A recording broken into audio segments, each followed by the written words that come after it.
وبركاته. وعليكم السلام ورحمة الله وبركاته. اللهم صل على محمد وعلى آل محمد كما صليت على إبراهيم وعلى آل إبراهيم إنك حميد مجيد. اللهم بارك على محمد وعلى آل محمد كما باركت على إبراهيم وعلى آل إبراهيم إنك حميد مجيد. أعوذ بالله من الشيطان الرجيم. بسم الله الرحمن الرحيم. الله لا إله إلا هو الحي القيوم لا تأخذه سنة ولا نوم له ما في السماوات وما في الأرض. من ذا الذي يشفع عنده إلا بإذنه يعلم ما بين أيديهم وما خلفهم ولا يحيطون بشيء من علمه إلا بما شاء. وسع كرسيه السماوات والأرض ولا يؤوده حفظهما وهو العلي العظيم. ভালো আছি সবাই? জি, আলহামদুলিল্লাহ ভালো আছি। আপনি ভালো আছেন উস্তাদ? আলহামদুলিল্লাহ ভালো আছি। তো আমরা আলহামদুলিল্লাহ রোজার মাসলা মাসাইল শেষ করেছি, তারপরে জাকাতের মাসলা মাসাইল শেষ করেছি। এখন একটু ফিতরা নিয়ে আলোচনা করব, বুঝতে পারলাম? তো জি উস্তাদ। জাকাতের জাকাতের তো মনে হয় কোনো প্রশ্ন নেই, আছে? সৌমের না, আপাতত নেই। বলো তো নেই। আচ্ছা, থাকলে আজকের মধ্যেই সমাধান করতে হবে। গতকাল তো প্রশ্ন ছিল না, সেই দিক দিয়ে বেশি দেখলো।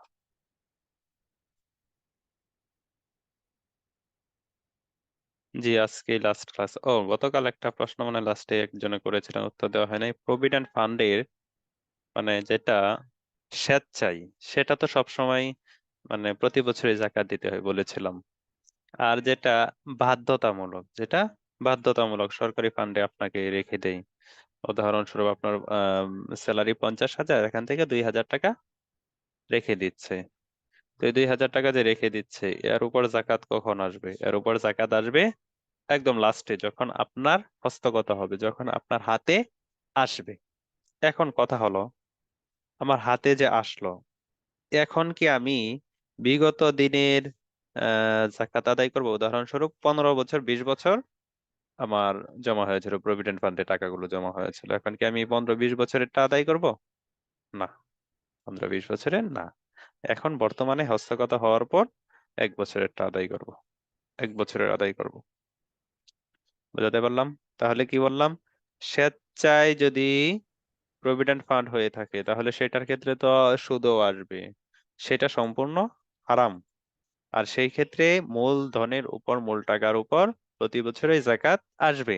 আর বাধ্যতামূলক যে প্রভিডেন্ট ফান্ড, সেই প্রভিডেন্ট ফান্ডের জাকাত তখনই আসবে যখন আপনার হস্তগত হবে সম্পদ। আর কত বছরের হবে? 1 বছরের হবে। যখন হস্তগত হবে তখন 1 বছরের জাকাত আপনার উপর ওয়াজিব হবে।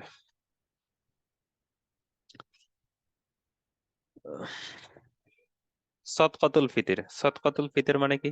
সদকাতুল ফিতর মানে আমরা বুঝি যেটা, সেটা হচ্ছে ঈদের দিন যেই সদকাটা করা হয় শরীয়তের পক্ষ থেকে, যেটা ঈদের দিন নির্ধারিত হয়, ঈদের দিন ওয়াজিব হয়, সূর্যাস্তের সূর্যোদয়ের পর থেকে যেটা ওয়াজিব হয়, সেটাই হচ্ছে সদকাতুল ফিতর।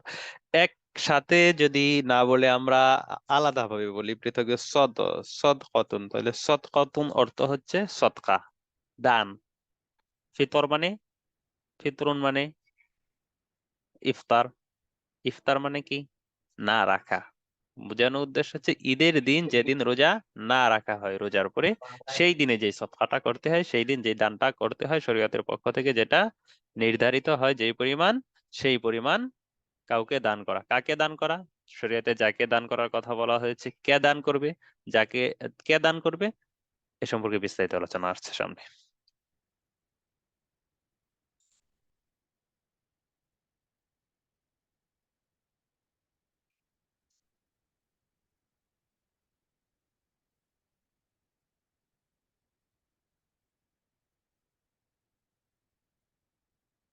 কারো মতে সদকাতুল ফিতর মানে হচ্ছে নেশাব পরিমাণ সম্পদের উপর ঈদ উল ফিতরের দিন সুবহে সাদিকের সময় থেকে যে দান ওয়াজিব হয়। তো মূলত সদকাতুল ফিতর এর রহস্যটা কি, সদকাতুল ফিতর দেওয়ার কারণটা কি? আর কারণটা হচ্ছে আমরা যে রোজা রাখি সেই রোজা মধ্যে কিছু ত্রুটি বিচ্যুত হয়, যেমন মাঝে মধ্যে কখনো দেখা যায় যে অনিচ্ছাকৃতভাবে বা ইচ্ছাকৃতভাবে আমরা গীবত শেকায়েত করে ফেলি, বা কোনো গুনাহে লিপ্ত হই, বা এমন একটা কাজ করে বসি যেই কাজের দরুন আমার রোজাটা মাকরু হয়ে যায়। তো আমার রোজাটা মাকরু হলো, অথবা আমি মনে করেন গীবত শেকায়েত করলাম কারো, অথবা আমি কারো বিরুদ্ধে মিথ্যা অভিযোগ দিলাম, মিথ্যা কথা বললাম, বা অনর্থক কোনো কাজ করলাম, তো এইগুলো হচ্ছে রোজার ত্রুটি। তো এই রোজার ত্রুটি এর থেকে ক্ষমা পাওয়ার জন্য কিছু দান সদকা করা বলা হয়। রাসূল সাল্লাল্লাহু আলাইহি ওয়াসাল্লাম বলেন, আস-সাদকাতু তুতফিউ গদাবার রব্বি। সদকা, দান, এটা আল্লাহ তাআলার রাগ গুসাকে দূরীভূত করে দেয়, নির্বাপিত করে দেয়, নিভিয়ে দেয়। উদাহরণস্বরূপ, আপনি দুনিয়ার বিচারটাই করেন। মনে করেন আপনার একটা চাকরি হচ্ছে না, আপনার কি একটা চাকরি হচ্ছে না, তো আপনি যদি ঘুষ দেন, 50,000 টাকা নিয়ে যান, তখন কি আপনার টাকা দেখে খুশি হয় না? আপনার টাকা জি দেখে ওস্তাদ। জি খুশি জি। হয়। ঠিক তেমনি ভাবে দুনিয়াতেও আপনার উস্তাদ আপনার উপর রাগান্বিত, আপনার টিচার আপনার উপর রাগান্বিত হয়েছে, আপনি স্কুলে যাননি, তো আপনি কোনো একটা হাদিয়া নিয়ে গেলেন, ফুল নিয়ে গেলেন, বা একটা কিছু নিয়ে গেলেন, তো তখন কি হয়? তিনি খুশি হয়। খুশি হয়ে যান যে যা ভুল ত্রুটি করছে, তার মানে কি সে এইগুলোর বাহানা করে আমার কাছে ক্ষমা চাইতে এসেছে। তো আল্লাহ তাআলারটা ঘুষের দিকে নিবেন না, আল্লাহ তাআলারটা আপনি নিবেন যে বান্দা যেহেতু ভুল ত্রুটি করেছে, তো সেই ভুল ত্রুটির ক্ষমা স্বরূপ অন্য এক দিক দিয়ে সে মানে সেটার কাফফারা দিতে চাচ্ছে, সেটা কি কাফফারা দিতে চাচ্ছে। তো সেই যে কাফফারা যেটা আপনি দিচ্ছেন আল্লাহ তাআলার সন্তুষ্টি অর্জনের উদ্দেশ্যে, সেটাই হচ্ছে সাদকা। আল্লাহু আকবার। সদকাতুল ফিতরের উদ্দেশ্য এক হলো যেটা বললাম, আর একটা হলো গরিবদের ঈদের দিন খুশিতে শরিক করা। আল্লাহু আকবার। এটাও হতে পারে। আর এখানে বলেছে যে সদকাতুল ফিতরের উদ্দেশ্য শুধু গরিবদের ঈদের খুশিতে শরিক করা বলে যে ধারণা প্রচলিত রয়েছে তা যথার্থ নয়, বরং গরিবদের তো ঈদের দিন খুশিতে করা হয়, এটা তো আছেই, এবং সাথে সাথে আছে কি আল্লাহ তাআলার কাছে ক্ষমা চাওয়া রোজার ক্ষেত্রে যে ত্রুটি বিচ্যুতি হয়েছে সেটা থেকে।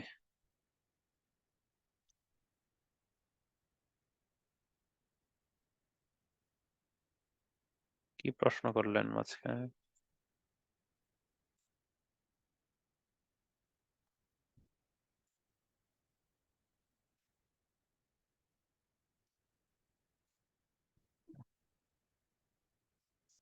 আসসালামু আলাইকুম রহমতুল্লাহ বরকাতুহু। ওয়ালাইকুম আসসালাম রহমতুল্লাহ বরকাতুহু। ওস্তাদ, একটা সমস্যা হয়েছে যে প্রথম যে রুলটা দিয়ে দেখেছিলাম এটা চেঞ্জ হয়েছে পরে, তো আর আমি কখনো ঢুকিনি, আজ ঢুকে দেখি যে আমার রুল চেঞ্জ হয়েছে। এতদিন আমি এত এত এত রুল, কিন্তু আজকে দেখলাম এত।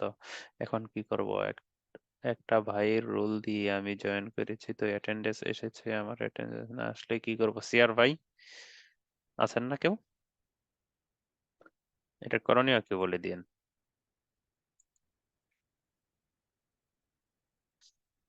আল্লাহু আকবার। তো সদকাতুল ফিতর কার উপর ওয়াজিব হয়? সদকাতুল ফিতর ওই সমস্ত ব্যক্তির উপর ওয়াজিব হয় যে সমস্ত ব্যক্তির উপর যাকাত এর নেসাব আসে, যে সমস্ত ব্যক্তির উপর কি না যাকাতের নেসাব আছে, তথা 52.5 তোলা রূপার সমপরিমাণ রূপা থাকলে, অথবা 52.5 তোলা রূপার পরিমাণ টাকা পয়সা থাকলে, অথবা 7.5 ভরি স্বর্ণ, বা 7.5 ভরি স্বর্ণ না হোক 1 ভরিও হোক, যদি তার সাথে কিছু 10 টাকা পর্যন্ত বছরে 5 টাকা পর্যন্ত আয় থাকে, তাহলে সেটাকে করতে হবে, নির্ধারণ করতে হবে, সেটার পরিমাপ করতে হবে 52.5 তোলা রূপার পরিমাণের সাথে, টাকার সাথে। তো সেটা যদি থাকে কারো কাছে, তো সেই ক্ষেত্রে বছর অতিক্রান্ত হওয়াও শর্ত নয়। বছর অতিক্রান্ত হওয়া কি বুঝেন ভালো করে? তাহলে সদকাতুল ফিতর আর যাকাতের মধ্যে মৌলিক কিছু কিছু আছে, পার্থক্য আছে। সেগুলো হচ্ছে বছর অতিক্রান্ত হওয়া শর্ত নয়, সেখানে তো 1 বছর অতিক্রান্ত হতে হয়।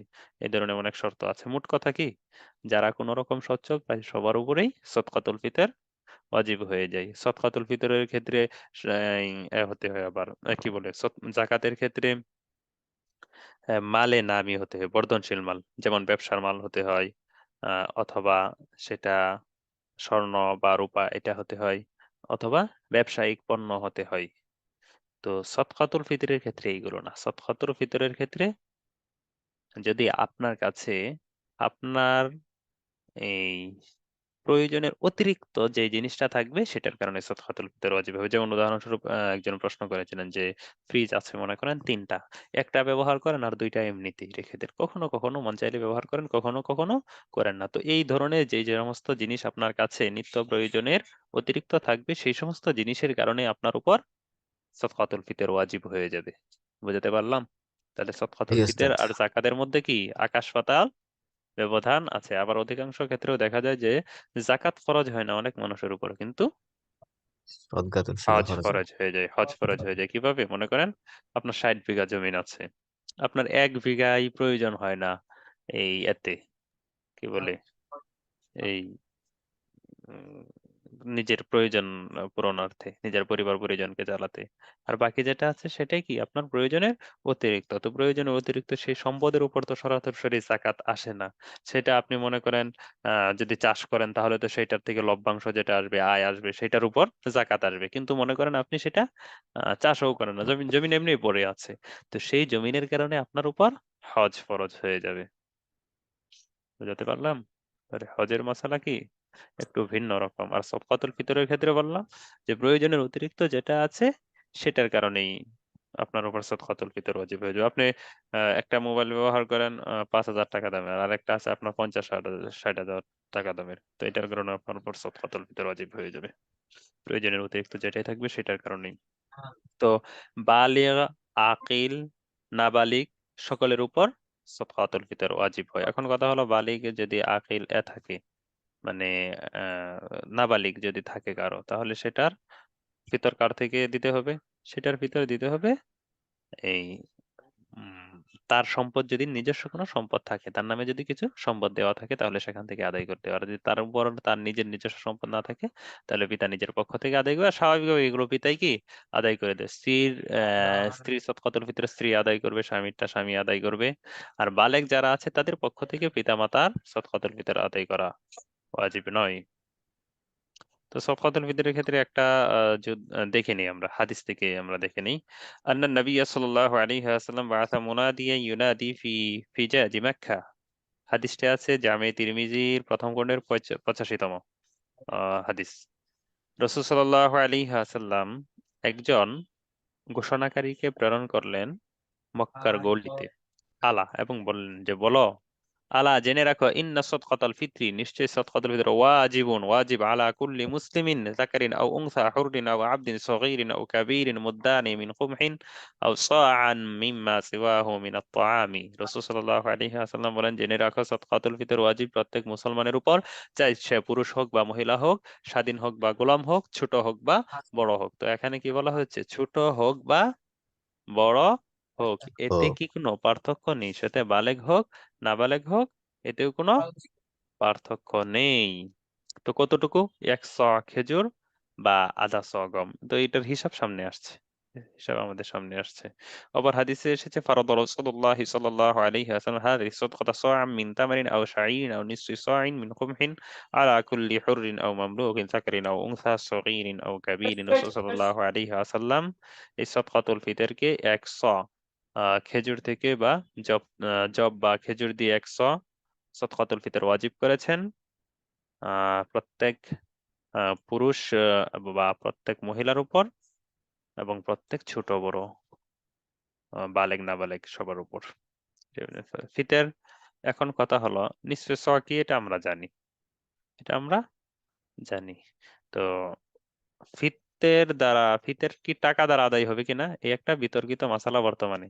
তো আসলে এটা কোনো বিতর্কিতই না। নিজে যদি একটু মানে নিজের কমন সেন্স দিয়ে চিন্তা করি তাহলে এমনি চলে আসে। আমার একজন গরিবকে মানে খাবার দিতে হয়, কি জন্য? তার অভাব পূরণের জন্য। আগে আসি, সদকাতুল ফিতর গরিবকে যে দেওয়া হয় ভাই, এটা কি কারণে দেওয়া হয়? তার কি বিলাসিতার জন্য না অভাব পূরণের জন্য? অভাব পূরণের জন্য। অভাব পূরণের জন্য। আচ্ছা, তার যদি ঔষধের প্রয়োজন পড়ে তাহলে ঔষধ দেওয়া হবে কিসের জন্য? সে অভাবে থাকার জন্য, অভাব পূরণের জন্য। তাই না? জি। এখন তার ঋণ আছে 50,000 টাকা। এখন আপনি সেখানে গিয়ে তাকে একবার ধান দেন, আরেকবার গম দেন, আরেকবার চাল দেন, আরেকবার লুঙ্গি দেন, আরেকবার শাড়ি দেন। বলেন তো, এখন কি তার অভাবটা পূরণ হলো? না। না। যে অভাব পূরণের জন্য সদকাতুল ফিতর আবশ্যক, সেই আপনি অভাবই তো পূরণ করছেন না। এখন আপনি দাতা সাজলেন, একটা ঘোষণা দিয়ে অ্যানাউন্স করে দিলেন যে আজকে চৌধুরী বাড়িতে, তালুকদার বাড়িতে 5,000 পিস লুঙ্গি বা শাড়ির আয়োজন করা হয়েছে জাকাতের টাকায়, যাদের প্রয়োজন তারা সকলেই চলে আসেন। আপনার ওই 300 টাকা দামের শাড়ি আর 500 টাকা দামের লুঙ্গি নিয়ে, 300 টাকা দামের লুঙ্গি নিয়ে সে পরিধানও করতে পারবে না, ফেলেও দিতে পারবে না। নামে মাত্র যায় আর কি, বাঙালি পাইলে তো আলকাতরাও মারে শরীরে, কথায় আছে না, বাঙালি মাগনা পাইলে আলকাতরাও মারে, তখন সে করবে কি? তখন চলে যায়। আবার এখানে এমনও যায় যারা পেশাদার ভিক্ষুক। তো এইগুলো না করে, আমি আবার সবাইকে বলছি না যে আস্তাগফিরুল্লাহ, যে যারা এইভাবে করে অ্যানাউন্স করে ঘোষণা করে এই জাকাত দেয়, তাদের জাকাত আদায় হয় না, আমি এটা বলছি না। বলছি অধিকাংশ ক্ষেত্রে কি এই ঝামেলাটা হয়। আপনি দিলেন এমন ব্যক্তিকে যে পেশাদার ভিক্ষুক, তার সম্পদ আছে, এই ক্ষেত্রে কি আপনার আদায় হলো? আপনার আদায়ও হলো না। খাসিরাত দুনিয়া ওয়াল আখিরাত, যালিকা হুয়াল খুসরানুল মুবিন। আপনার দুনিয়া আখিরাত উভয়টাই ধ্বংস হলো। তো যাই হোক, আল্লাহ তাআলা আমাদেরকে বুঝার তৌফিক দান করুন। তো সদকাতুল ফিতর টাকা দ্বারা আদায় হবে, এটা এমনিই বুঝে আসে, এটা আলাদা দলিল প্রমাণের প্রয়োজন হয় না। তারপরেও যেহেতু বর্তমানে এটা নিয়ে বিতর্কিত, তাই বিষয়টা অ্যাড করে দিলাম। মুসান্নাফে ইবনে আবি শাইবা দ্বিতীয় খণ্ডের 398 পৃষ্ঠায় এসেছে, হাদ্দাসানা আবু উসামা আন জুহাইরিন, জুহাইর রহমতুল্লাহ আলাই থেকে আবু উসামা শুনেছেন, তিনি বলেন সামিউতু আবা ইসহাক, আমি আবু ইসহাক রহমতুল্লাহ আলাইকে বলতে শুনেছি, আদরাকতুহুম ওয়াহুম ইতআমুনা ফি সাদাকাতি রমাদান আদ-দারাহিমা বিকিমাতি আত-তাআমি। তিনি বলেন আমি তাদেরকে পেয়েছি, আদরাকতুহুম, হুম তাদেরকে পেয়েছি। তো তাদেরকে পেয়েছি মানে কাদেরকে? আবু ইসহাক রহমতুল্লাহ আলাই হলেন তাবি, তিনি পেয়েছেন তাদেরকে। তাদেরকে মানে কি? সাহাবীদেরকে। আমি তাহাবীদেরকে পেয়েছি এই অবস্থায় যে তারা রমজানের সপ্তাহের ভিতর খাবারের বিনিময়ে টাকা দ্বারা আদায় করতেন। এটির সনদ সম্পূর্ণ সহিহ তথা প্রমাণযোগ্য। এই সনদের ব্যাপারে কোনো সমস্যা নেই। তো সাহাবায়ে কেরাম যেখানে টাকা দ্বারাও আদায় করেছেন, সেখানে আপনি এসে যদি বলেন টাকা দ্বারা আদায় হবে না, তাহলে কি আপনার কথাটা সঠিক হলো না না। সাহাবায়ে কেরামের কাজটা সঠিক হলো? এটা এমনি বুঝে আসে। এমনিতেই আমরা কি বাঙালি খেয়ে কোনো কাজ কাম নাই, লেগে যাই এ নিয়ে। মানে উম, এমনি কাজ না থাকলে আর কি নতুন নতুন মশলা বের করি আমরা। আমাদের যখন কাজ কাম থাকে না, তখন নতুন নতুন মশলা বের করি, যা যুক্তির সাথেও মিলে না। আমি বলে ফেললাম যে কোরবানি ওয়াজিব না, কোরবানি ফরজ না, কোরবানি ওয়াজিব না হলো, ফসল্লি লিরাব্বিকা ওয়ানহার। আল্লাহ তাআলা বলেন নামাজ পড়ো এবং কোরবানি করো। কুরবানি করো। মান ওয়াজাদা সাআতান ওয়া লাম ইউদাহি ফালা ইয়াকরুবান্না মুসাল্লানা। রাসূল সাল্লাল্লাহু আলাইহি ওয়াসাল্লাম বলেন, যে ব্যক্তি কোরবানির সামর্থ্য আছে কিন্তু তারপরেও কোরবানি করে না, সে যেন আমার মুসাল্লাতে তথা ঈদগাহে না আসে। ঈদগাহে না আসার জন্য বলা হচ্ছে, ধমকি প্রদান করা হচ্ছে এই কোরবানি না করা, কোরবানি না করার কারণে। আর আপনি বলছেন কোরবানি যখন মন চায় তখন করো, না মন চাইলে না করো, এটা আহ, এই কি বলে নফল, এটা হলো। এগুলো উস্তাদ, বুঝতে একটা হয়। একটা কোশ্চেন ছিল উস্তাদ এখানে। জি। উস্তাদ, এখানে খাবারের বিনিময় বলতে কি খাবারের বদলে, মানে বিনিময় বলতে তো মানে লেনদেন করা, মানে এখানে বিনিময় বলতে মানে কি আহ, খাবার খাবারের না বদলে? দিয়ে, খাবার না দিয়ে টাকা দিয়ে আদায় করতেন। আচ্ছা আচ্ছা জি, এটা বোঝানোর উদ্দেশ্যে। ক্যামেরা অন হয়ে গিয়েছে একজনের। তেমনি তেমনি ভাবে ইবনে আবি শাইবার মাঝে টাকা দ্বারা সদকায়ে ফিতর আদায় করার ব্যাপারে ব্যাপকতা রয়েছে। যেমন এখানে মুসান্নাফে ইবনে আবি শাইবা আছে, এখানে হাদিসটা উল্লেখ করেছে, হাদদাসানা ওয়াকি আন সুফিয়ান, সুফিয়ান থাউরি রহমাতুল্লাহ আলাই থেকে ওয়াকি বর্ণনা করেন, তিনি হিশাম থেকে বর্ণনা করেন, হিশাম হাসান বসরি রহমাতুল্লাহ আলাই থেকে বর্ণনা করেন, ক্বালা লা বা'সা আন তু'তিয়া দারাহিমা ফি সাদকাতিল ফিতরি, সাদকাতুল ফিতরের ক্ষেত্রে তথা সদকায়ে ফিতর টাকা দ্বারা, দিরহাম দ্বারা দিতে কোনো সমস্যা নেই। দিরহাম হচ্ছে মুদ্রা। তো মুদ্রা, বাংলাদেশের মুদ্রা কি ভাই? বাংলাদেশের মুদ্রা কি ওই যে চাল আর গম? না, চাল টাকা। আর গম না, টাকা। তো টাকা দ্বারা সদকাতুল ফিতর আদায় হবে। আল্লাহু আকবার। এই যে দেখেন, ছয়ের হিসাব, যে হিসাবটা এখানে হচ্ছে 100, 200, 80.50 তোলা। হ্যাঁ, 1 তোলা সমান 11.66 গ্রাম। তো এই হিসাব তো বর্তমানে আমাদের প্রয়োজনই হয় না, 3 কেজি 270 গ্রামের কিছু বেশি। তো বর্তমানে কত টাকা আসে, তো এখানে যে হিসাবটা দেওয়া হয়েছে এটা ধরে নেওয়া হয়েছে। এখানে কি ধরে নেওয়া হয়েছে, মনে করেন যে আপনি খেজুর দ্বারা দিচ্ছেন, তো খেজুরের মধ্যে আছে উন্নত মানের খেজুর, যেমন আজওয়া। তো এই খেজুরের মূল্য যদি ধরে নেওয়া হয় 1,000 টাকা করে, তাহলে সদকাতুল ফিতর দ্বারাই 3,256। মধ্যম ধরনেরটা 300 টাকা কেজি, তো সেই হিসেবে দাঁড়ায় 977। কিশমিশ যদি ধরে নেওয়া হয় এইভাবে। তো এবার কত এসেছে সেটা আমি আপনাদেরকে বলছি, মানে সেটা জামিয়া রহমানিয়া মুফতি মনসুর সাহেব দিয়েছেন, হ্যাঁ সেটা আপনাদেরকে ছিল, বলছি। ওরা উড়ে গেছে। কার এখান থেকে সাউন্ড আসছে?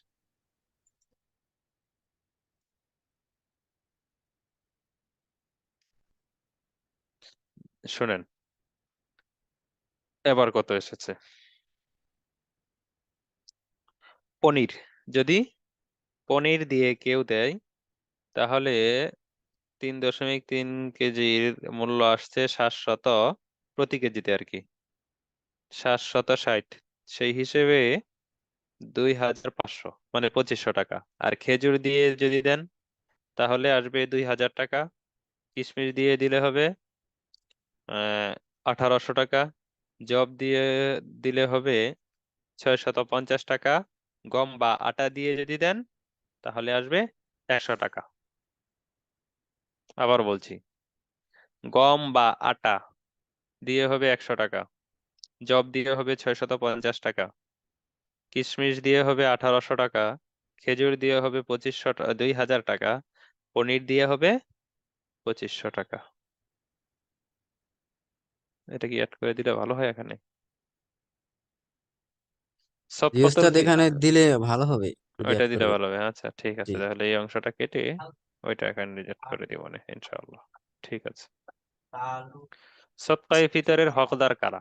সদকাতুল ফিতরের হকদার ওই সমস্ত ব্যক্তি, যে সমস্ত ব্যক্তি জাকাতের হকদার। তবে সদকাতুল ফিতর মানে যাদের উপর ওয়াজিব হয়, আগেই বলেছি সদকাতুল ফিতর ওয়াজিব হয়ে যায়, এখানে 1 বছর অতিক্রান্ত হওয়ার কোনো প্রয়োজন পড়ে না। তো জাকাতের ক্ষেত্রে 1 বছর অতিক্রান্ত হতে হয় নেশাব পরিমাণ হয়ে, এখানে 1 বছর অতিক্রান্ত হতে হয় না। এবং এই ক্ষেত্রে প্রয়োজনের অতিরিক্ত যার আছে, কোনো জিনিস, মনে করেন ফ্রিজ, যেটা বললাম ফ্রিজ আছে, তারপরে গাড়ি আছে, প্রয়োজনের অতিরিক্ত আছে, সেই সমস্ত ব্যক্তির উপর সদকাতুল ফিতর ওয়াজিব হয়ে যায়। তো সেই সমস্ত ব্যক্তিকে যদি আপনি দেন তাহলে কি আদায় হবে? যার নিজের উপর ওয়াজিব হয়েছে তাকে যদি দেন তাহলে কোনো ক্রমে আদায় হবে না। তো ওই সমস্ত ব্যক্তিকে আপনি দিতে পারবেন যে সমস্ত ব্যক্তি সদকা খাওয়ার যোগ্য। ওই আগেরটাই বলা হচ্ছে, মানে জাকাতের ক্ষেত্রে যাদের নামগুলো বলা হচ্ছে তাদের নামে বলা হবে, তবে ওই বিষয়গুলো রক্ষা করতে হবে। 1 বছর অতিক্রান্ত হওয়া শর্ত নয় এই টাকাতে। আর একটা কথা হচ্ছে, প্রয়োজনে অতিরিক্ত থাকলেই ওয়াজিব হয়ে যাবে। তো এই সমস্ত ব্যক্তি কারা, যারা খেতে পারে, তারা হচ্ছে ইন্নামা সাদাকাতু লিল ফুকারাই ওয়াল মাসাকিন, ফকির এবং মিসকিন। যারা মিসকিন হচ্ছে তাদের একদম কিছু নেই। ওয়াল আমিলিনা আলাইহা ওয়াল মুআল্লাফাতি কুলুবুহুম, এবং সরকারি নিযুক্ত যে ব্যক্তি গ্রহণের জন্য সদকাতুল ফিতর, এই ব্যক্তি আমাদের দেশে নেই, ইসলামিক রাষ্ট্র যেহেতু নেই, এই ব্যক্তি নেই। ওয়াল মুআল্লাফাতি কুলুবুহুম, এবং ওই সমস্ত ব্যক্তি যাদেরকে ইসলামের দিকে আকৃষ্ট করার জন্য দেওয়া হয়, মানে ও মুসলিম যারা ইসলামের দিকে আকৃষ্ট হতে চায় বা আকৃষ্ট করার উদ্দেশ্যে যাদেরকে দেওয়া হয়। তো এটাও বর্তমানে নেই। উমর রাদিয়াল্লাহু আনহুর জামানায় উমর রাদিয়াল্লাহু আনহু বললেন যে এখন আর এগুলোর প্রয়োজন নেই। ওয়াফির রিকাবি, এবং গোলাম, এটাও আমাদের দেশে নেই। ওয়াল গারিমিনা, এবং ওই ব্যক্তি যিনি ঋণগ্রস্ত, ওফি ওফি সাবিলিল্লাহ, এবং যে ব্যক্তি আল্লাহর রাস্তায় আছে, জিহাদরত অবস্থায় আছে, সেই ব্যক্তিকে আল্লাহর রাস্তায়, এখানে জিহাদ বলতে জিহাদও হবে, এবং ইসলামিক রাষ্ট্রের রাস্তায় কোনো ব্যক্তি আছে, যেমন দিনী ইলম শিক্ষা গ্রহণ করছে, বা তিনি কোনো একটা মজলিসে আছে, যিনি সদকা খাওয়ার যোগ্য, সেই ব্যক্তিকে দিতে পারে। ওয়াবনি সাবিলি, এবং মুসাফির। এবং মুসাফির বর্তমানে ওই মুসাফিরকে আপনি দিতে পারেন যে ব্যক্তির, মনে করেন একদম নিঃস্ব, বাড়ির সাথে যোগাযোগ বিচ্ছিন্ন হয়ে গিয়েছে, এখন কোনোভাবে সে বিকাশ রকেট এবং অন্যান্য যে মাধ্যম আছে বর্তমানে ব্যাংকিং লেনদেন, কোনোভাবেই সে লেনদেন করে টাকা পয়সা নিতে পারছে না, সেই ব্যক্তিকে দিতে পারেন। ফারিদাতাম মিনাল্লাহ ওয়াল্লাহু আলিমুন হাকিম। তো এটা হচ্ছে আল্লাহ তাআলার পক্ষ থেকে ফরজ, এটা দিতে হবে। আল্লাহু আকবার। বাংলায় লেখা আছে এখানে, দেখে নিয়েন। কয়েকটি মাসালা দেখি দেখি আমরা আমাদের ক্লাস শেষ করে দেব। আজকে যেহেতু ক্লাস শেষ, কারো কিছু বলা থাকলে বলবেন। সদকাতুল ফিতরের গুরুত্বপূর্ণ কয়েকটি মাসালা। যদি কেউ ঈদের আগেই সদকাতুল ফিতর প্রদান করে তা জায়েজ, এমনকি এটি উত্তম। অনেকেই মনে করে যে সদকাতুল ফিতর মানে হচ্ছে কি, সদকাতুল ফিতর মানে ঈদ উল ফিতরের দিন, এর আগে এটা দিলে হয়তো আদায় হবে না। না, বিষয়টা এমন না, বরং আগে আদায় করা হচ্ছে উত্তম। কারণ কি? কারণ ঈদের দিন যে টাকাটা দিচ্ছেন আপনি একজন গরিবকে, এই টাকাটা দেওয়ার উদ্দেশ্য হচ্ছে তার মুখের মধ্যে হাসি ফোটানো। এক নাম্বার হচ্ছে আপনি আপনার রোজার ক্ষেত্রে যে ত্রুটি বিচ্যুতি হয়েছে সেটা আল্লাহ তাআলার কাছে ক্ষমা চাচ্ছেন। আর একটা বিষয় হচ্ছে গরিবকে যে দিচ্ছেন, এই গরিব আপনার এই টাকা পেয়ে মুখে তার কিছুটা হাসি ফুটবে। তো হাসিটা ফুটবে কখন? যখন আপনি ঈদের আগে দিবেন। তো ঈদের আগে দিলে সে, তার যদি একটা জামা ক্রয় করার বা জুতাটা ঠিক করার বা ক্রয় করার উদ্দেশ্য থাকে, তাহলে সেটা সে পূর্ণ করবে। তার আজকে একটু সেমাই খেতে মন চাচ্ছে, আপনি তো নিজেরটা চিন্তা করছেন। আপনি শুধু ওই যে সদকা আপনার উপর যা আবশ্যক হয় এবং এই এই কি বলে যাকাত যেটা আপনার উপর ফরজ হয় সেটাই আপনি দেন, অন্য ক্ষেত্রে আপনি দেন না। তো এই টাকাটাই যেহেতু আপনি দেন, তো এটা একটু আগেই দিয়ে দিন, আগে দিয়ে দিন। একজনের ফিতরা একজনকে বা কয়েকজনকে এবং কয়েকজনের ফিতরা একজনকেও দেওয়া জায়েজ আছে। মানে একজনের ফিতরা একজনকে বা কয়েকজনকে, তিনজন আসলো আপনার কাছে, তো তিনজনকে আপনি আপনার 100 টাকা বন্টন করে দিলেন। তো মূলত কি, একজনকে দেওয়াটাই ভালো। অবস্থা বুঝে ব্যবস্থা, এটা অবস্থা বুঝে ব্যবস্থা। মনে করেন আপনার বাড়ির পাশে আছে একজন হতদরিদ্র, তো সেই ব্যক্তিকে আপনি আপনার নিজেরটাও দেন এবং আপনার পরিবারের যে কয়েকজন আছে তাদেরকেও দেন, এবং তার থেকে যদি আরো কিছু বেশি থাকে তাহলে সেক্ষেত্রে আপনি অন্য একজনকে দিয়েন। বাড়ির কাছে মানুষকে দিতে অনেক ক্ষেত্রে মানে মনে হয় যে ধরো এর তো কোনো মানুষই না, অনেক ক্ষেত্রে কি মানুষই মনে করে না, কারণ বাড়ির কাছে মানুষ তো বাড়ির কাছে থাকে। অথচ তিনি যাকে গিয়ে দিচ্ছেন দূরে, তিনি তার চেয়ে আরো বড় খারাপ। আসলে নিজে কতটুকু ভালো, নিজে কতটুকু খারাপ, ওইটা আগে চিন্তা করার প্রয়োজন আমাদের। আগে বলেছিলাম যে নিজের ইখলাস তখনই প্রকাশ পায় যখন সে ওই স্থানে আসে। বড় ব্যক্তির সমালোচনা করা সহজ হয়, সহজে করা যায়, কিন্তু বড় হওয়া কি খুবই কঠিন। দুই, রোজা ও ফিতরা দুটি পৃথক ইবাদত।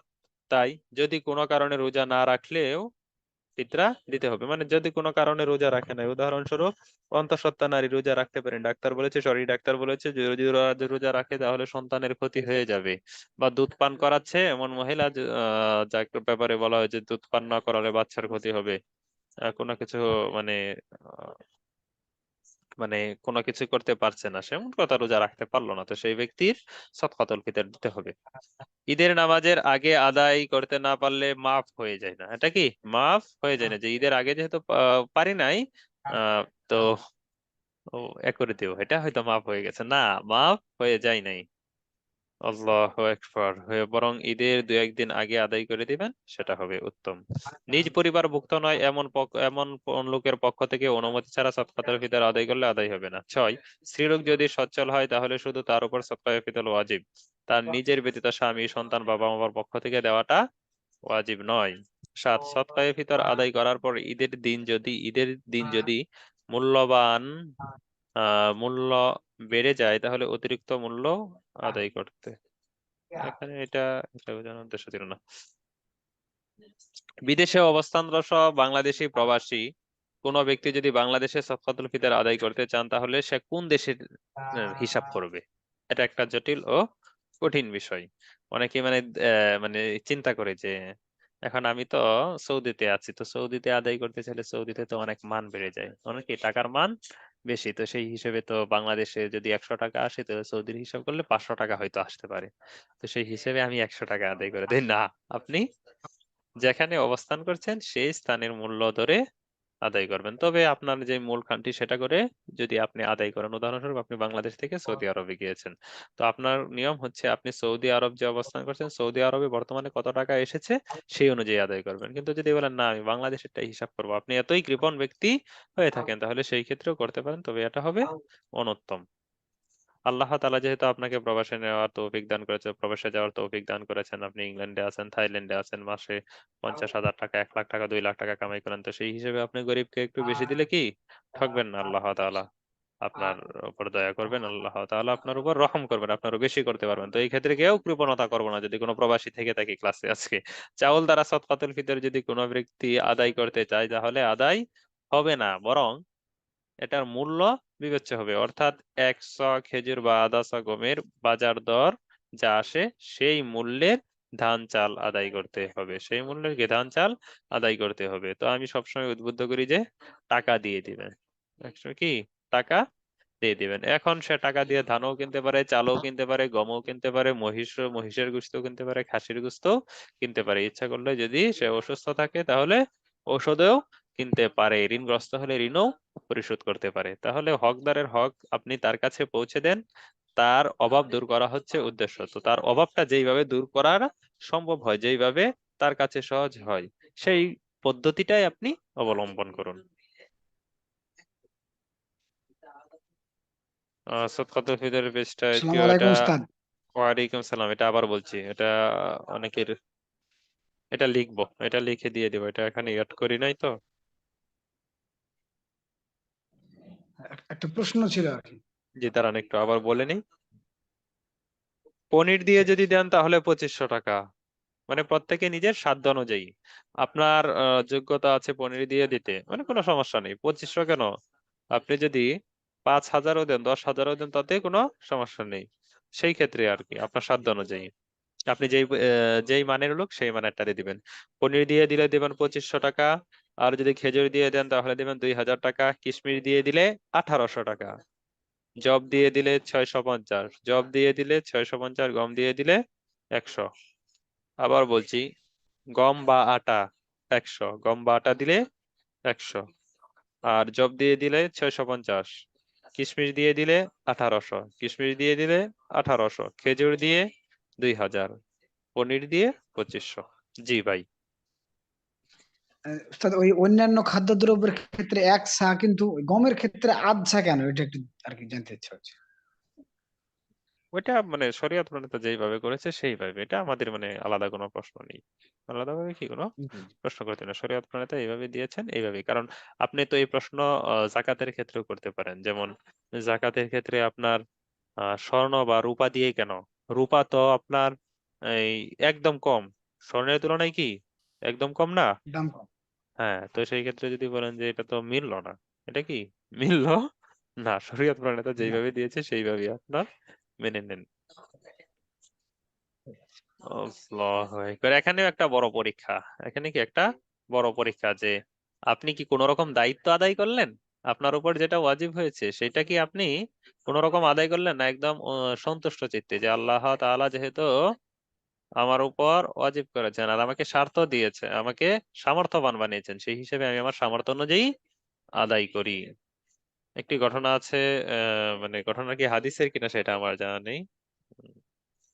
ঘটনাটা হচ্ছে, একজন ব্যক্তি একবার এক রাস্তা দিয়ে হাঁটছেন। তো এক রাস্তা দিয়ে হাঁটা অবস্থায় হঠাৎ করে মানে বৃষ্টি শুরু হলো একটা স্থানে, নির্দিষ্ট একটা স্থানে। আর আকাশ থেকে আওয়াজ আসলো যে অমুক তুমি তোমার বাগানে পানি দাও। তো যেই লোকটি হাঁটছিলেন সেই লোকটি আশ্চর্যান্বিত হয়ে গেলেন যে এটা কেমন, এটা কেমন যে অমুক জায়গায় শুধু বৃষ্টি হচ্ছে আবার একটা আওয়াজও আসলো। তো সে হাঁটতে হাঁটতে চলে গেল ওই স্থানে, ওই স্থানে যাওয়ার পর গিয়ে দেখলো যে একজন ব্যক্তি বাগানে পানি দিচ্ছে। তো ওই ব্যক্তিকে শিরোনাম ছাড়াই কোন রকম জিজ্ঞাসা করে ফেললেন যে ভাই আপনার নাম কি। তখন বলল ওই নামটি, যেই নামটি সে মেঘমালায় শুনেছিল। তখন বলল ভাই আমি জানতে পারি আপনার আমল কি, আপনার দৈনন্দিন আমল কি, বা আপনি আল্লাহ তাআলার সাথে মুআমালা কিভাবে করেন, আপনি বাগানে যে পানি দিচ্ছেন আপনার ইবাদত বন্দিটা কি, যে ইবাদত বন্দিগির কারণে আল্লাহ তাআলা আপনার উপর সন্তুষ্টি। তখন বলল ভাই হঠাৎ করে কেন এই কথা। তখন সে ডিটেলস বলল যে এরকম এরকম, তো সেই জন্য বললাম। তখন বলল যে আমি আমার এই অর্জিত বাগান থেকে অর্জিত সম্পদকে 3 ভাগে ভাগ করি। এক ভাগ হচ্ছে আমি আমার পরিবারের জন্য খরচ করি, আরেক ভাগ আল্লাহ তাআলার রাস্তায় ব্যয় করি, আরেক ভাগ আমি ভবিষ্যতে মানে আগামী বছর যে চাষ করব সেটার জন্য রেখে দিই। তো এই ব্যক্তির নাম আকাশের মেঘমালা থেকে আসবে, আকাশের মেঘমালায় আসবে না আমার আপনার নাম আসবে, আমার আপনার নাম আসবে। তো এটা আল্লাহ তাআলার পক্ষ থেকে বড় একটা পরীক্ষা যে কে কেমন দান করে, কে কেমন আদায় করে, যে কোন রকম দায়িত্ব পালন করে কিনা, না মন থেকে কাজ করে। মন থেকে কাজ করা একটা, দায়িত্ব পালন একটা, ভিন্ন জিনিস। দুইটা এক নয়।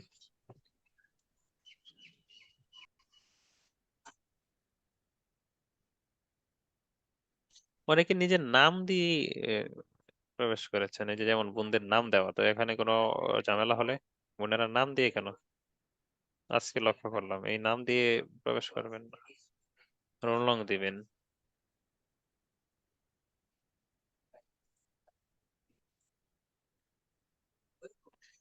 ইসলামিক ফাউন্ডেশনে আবার সর্বনিম্ন 115 টাকা হিসাব করেছে। ইসলামিক ফাউন্ডেশনে 115 টাকা হিসাব করেছে। ইসলামিক ফাউন্ডেশনে এই ক্ষেত্রে একটু অগ্রগামী থাকে।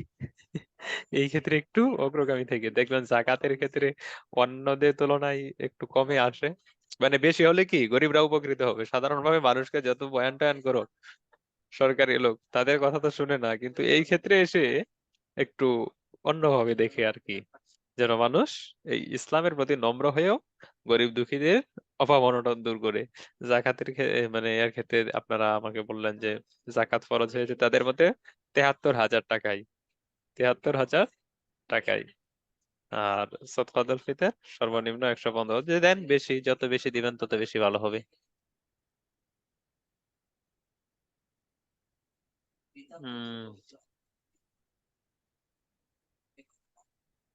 উস্তাদ, আমি আমার কাজিন আমার কাছে জানতে চেয়েছে সৎকার জন্য জমানো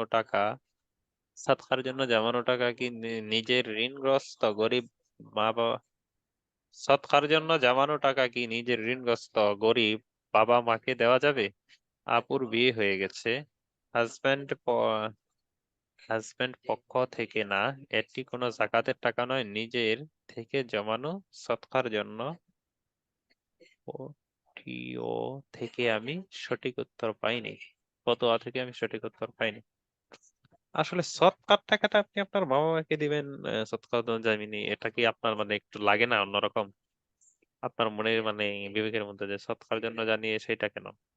আপনি আপনার মা বাবাকে এমনি যদি দেন, মনে করেন আপনার মা বাবা গরিব, তো আপনি আপনার মা বাবাকে যদি এমনিতেই মাসে মনে করেন আপনি যেহেতু সচ্ছল 2,000 টাকা দেন, 1,000 টাকা প্রতি মাসে দেন, 3,000 টাকা দেন, এতে কি সওয়াব পাবেন না? আপনার কি মনে হয় যে গরিবকে বাহিরের মানুষকে দিলেই সওয়াব পাওয়া যাবে, নিজের মা বাবাকে দিলে সওয়াব পাওয়া যাবে না? এই ধারণা কি আপনার নাকি? এই ধারণা যদি হয় তাহলে আপনার মধ্যে এটা চলে আসছে। তো সৎকার জন্য জমানো টাকা আপনি সৎকার টাকা সৎকা দিবেন, মা বাবার জন্য সৎকার জন্য জমানো টাকাটা সেখান থেকে আপনাকে দিতে হবে। আপনি নির্ধারণ করে নেন প্রতি মাসে আপনার মা বাবাকে আপনি 2,000 টাকা দিবেন। এরপরে যদি আপনার সৎকার জন্য আলাদা টাকা না থাকে বা 200-100 টাকা থাকে তাহলে সেটা সৎকার করেন, কিন্তু নিজের মা বাবাকে দেখবেন না আগে। আপনার নিজের মা বাবার অবস্থা তো এমন হয়ে গেল যে তার মানে আপনি যেহেতু সৎকার টাকাটা মানে ভাবছেন যে সেটা দিতে পারি কিনা, তার মানে কি আপনার মা বাবা অনেক দরিদ্র। তো সেই যে মা বাবাকে আপনি প্রতি মাসে দেন, আপনি নিয়ত করে নেন প্রতি মাসে 2,000 টাকা 1,000 টাকা দিবেন। যেহেতু আপনি নিজের অধীনে নয়, আপনি পরাধীন এখন, তাহলে সেই ক্ষেত্রে আপনি যদি 2-1,000 টাকা আপনার নিজের টাকা থেকে দেন, তাহলে সেক্ষেত্রে আল্লাহ তাআলা আপনার অবস্থা হয়তো আরো ভালো করে দিবে। তো আসলে এইভাবে নিয়ত করাটা, এটা কি কোনো, এই জন্যই হয়তো ফতোয়া থেকে উত্তরটা দেয়নি। জাকাতের টাকা গাদাবাসীদের জন্য দেওয়া যাবে? কোনো অথেন্টিক ওয়ে আছে আপনি শিওর? ও, যিনি প্রশ্ন করছেন, হ্যাঁ আসলে ওইটা আহ, আমিও জানি না, আমিও জানি না কিভাবে করা যায়। যদি কেউ পাঠাতে পারে তাহলে তো আলহামদুলিল্লাহ। from Oman, on the Sisters Academy to পড়ছি, আমার কাছে ইনস্ট্রাক্টর আর উস্তাজা যাকে বিশ্বস্ত মনে হয়, উস্তাজাকে বিদায় গাজাবাসীর জন্য রমাদানে প্রজেক্টের জন্য সৎ- সৎকা করতে পারেন, ওই পেজে দেখতে পারেন, রিসেন্টলি পোস্ট গুলো দেখতে পারেন।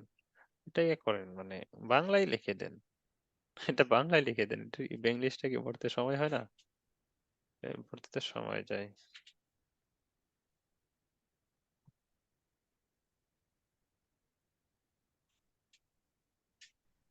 আপনার পরিবারে যে 3 বছরের বাচ্চা আছে বা একদিনের বাচ্চা আছে, মনে করেন ফজরের পরে জন্ম লাভ করেছে, ফজরের পরে জন্ম লাভ করেছে, তারও সদকাতুল ফিতর দিতে হবে।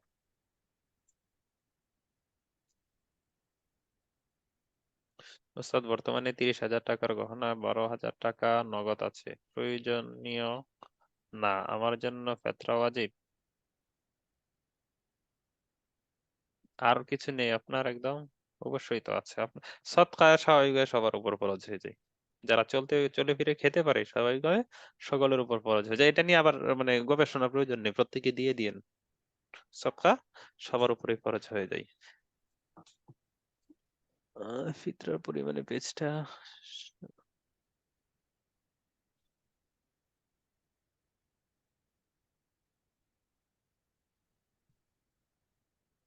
জি ফিতরা, সদকাতুল ফিতর আর ফিতরা একই জিনিস।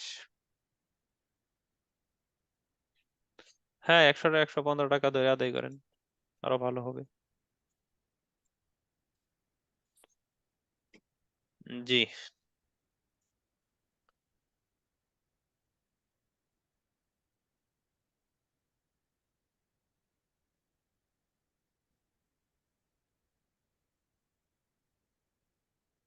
তাহলে আজকে আমাদের প্রশ্ন নেই না? প্রশ্ন তো দিন পর্যন্ত হলোই। আল্লাহু আকবার। প্রশ্ন সদকাতুল ফিতর থেকে দিব না, প্রশ্ন জাকাত আর সওম থেকে দিয়েছি, বুঝতে পারলাম? প্রশ্ন জি উস্তাদ। দিয়েছি জাকাত থেকে এবং সওম থেকে।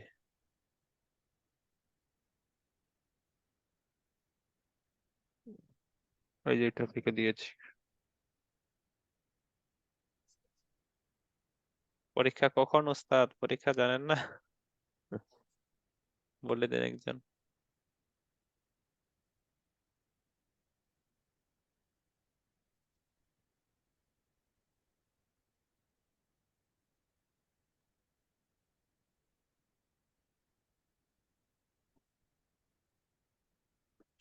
জি দেখেছি, যিনি মানে লিখেছেন। আসলে এটা হয় না, এই জন্য এই মাসালাটার দিকে আমি তাকাচ্ছি না, যে শুধু স্বর্ণ আছে রূপা নেই টাকাও নেই, তাহলে 7.5 ভরি হলেই জাকাত খরচ হবে 1 বছর অতিক্রান্ত হলে। আসলে এমনটা হয় না, বর্তমান যুগে এমনটা হয় না, সেই জন্য আর কি ওইদিকে যাচ্ছি না। শুধু রূপা আছে স্বর্ণ নেই টাকা নেই তাহলে 5.5 তোলা, এইটাও হয় না। যার কাছে সাধারণত থাকে কোনো অ্যাক্সিডেন্টলি কারণে গিয়ে এমনটা হয়, সেই জন্য এই মশালাটা আমি দেখছি না।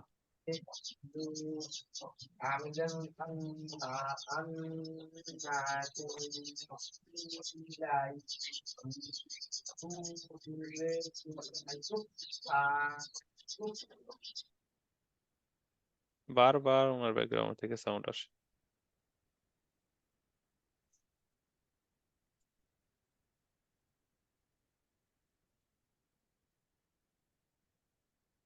ওস্তাদ, অনেকেই এমন প্রশ্ন করেন, করো, ওই তারা মানে জাকাত থেকে বিরত থাকার জন্য এই প্রশ্নটা করেন।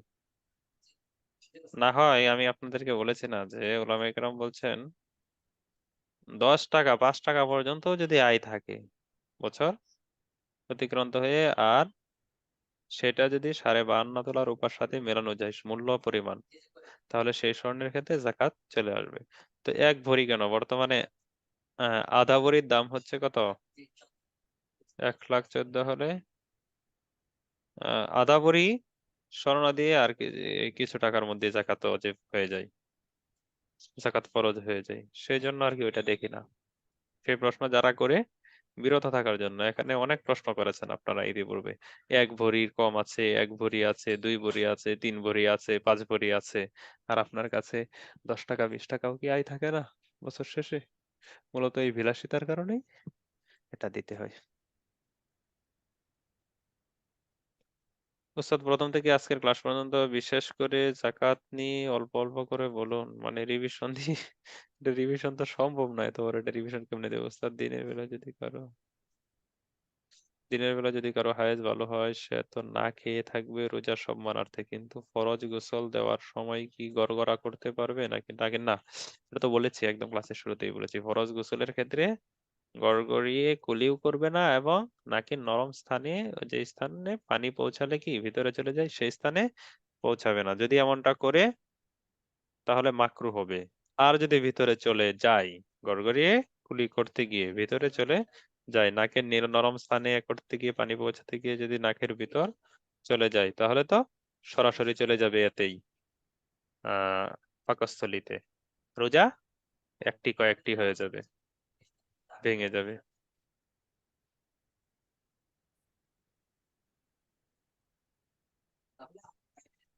100, 200, 300 টাকা তো নর্মালি দানই করা যায়, তো এত ছোট পরিমাণে সদকা করার জন্য এত চিন্তা করলেই না করলেই হয়। জি, আমারও মতামত এটা, এই জন্য আমি এদিকে বেশি কথা বলছি না। সে তো রোজা নেই তাও করতে পারবে না, মানে কি রোজা নেই তাও করতে পারবে না? সদকাতুল ফিতরের জন্য না বললাম যে রোজাটা আবশ্যক না। এখানে তো দুইটা কারণ দর্শালাম। একটা কারণ হচ্ছে রোজার ক্ষেত্রে যে ত্রুটি বিচ্যুতি হয় সেটা, আর একটা যে অনেকে মনে করেন শুধু গরিবের মুখে হাসি ফোটানোর জন্য, শুধু এই ধারণা যারা করেন সেটাও ঠিক নয়। তার মানে গরিবের মুখে হাসি ফোটানো এটাও আছে। শুধু যদি এটাই মনে করেন যে গরিবের মুখে হাসি ফোটানোর জন্য, তাহলে সেটা ভুল হবে। শুধু শুধু মনে করেন এটা, কিন্তু গরিবের মুখে হাসি ফোটানো এটাও একটা কারণ। 7 ভরির কম স্বর্ণ আছে, মাসিক আয় 18,000, এক্ষেত্রে কি জাকাত আসবে? 7 ভরি কেন বললাম না, 75,000 টাকা পরিমাণ যদি স্বর্ণ কারো কাছে থাকে, এই ক্ষেত্রে যদি জাকাত মানে বছর অতিক্রান্ত হয় আর 5 টাকা পর্যন্ত তার আয় থাকে বছর বছর অতিক্রান্ত হয়ে, তাহলে তার উপর জাকাত চলে আসবে। তার উপর কি জাকাত চলে আসবে।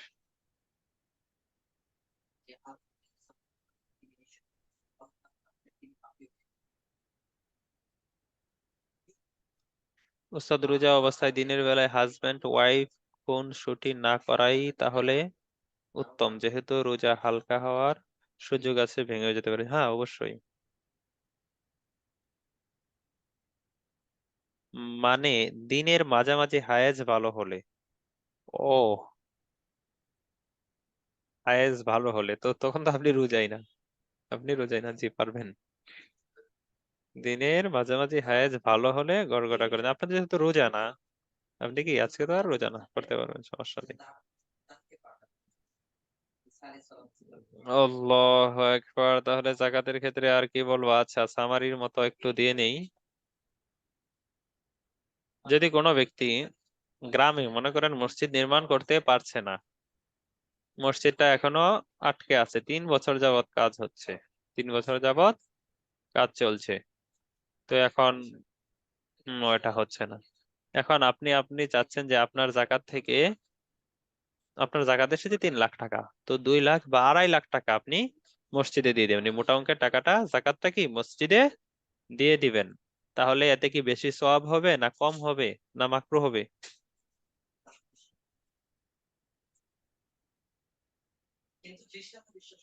জি, বলুন তো।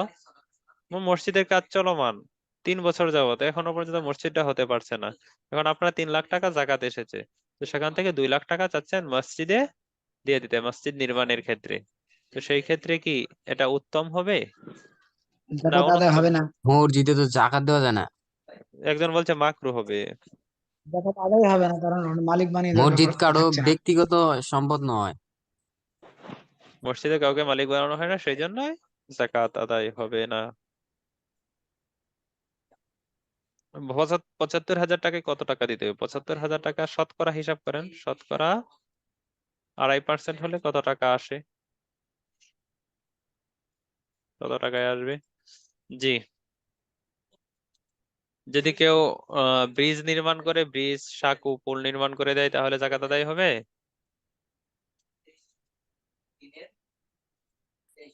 না ওস্তাদ।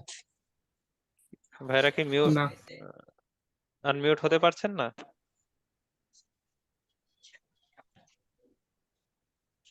তো জাকাত জাকাত আদায় হবে না ওস্তাদ। আদায় হবে না।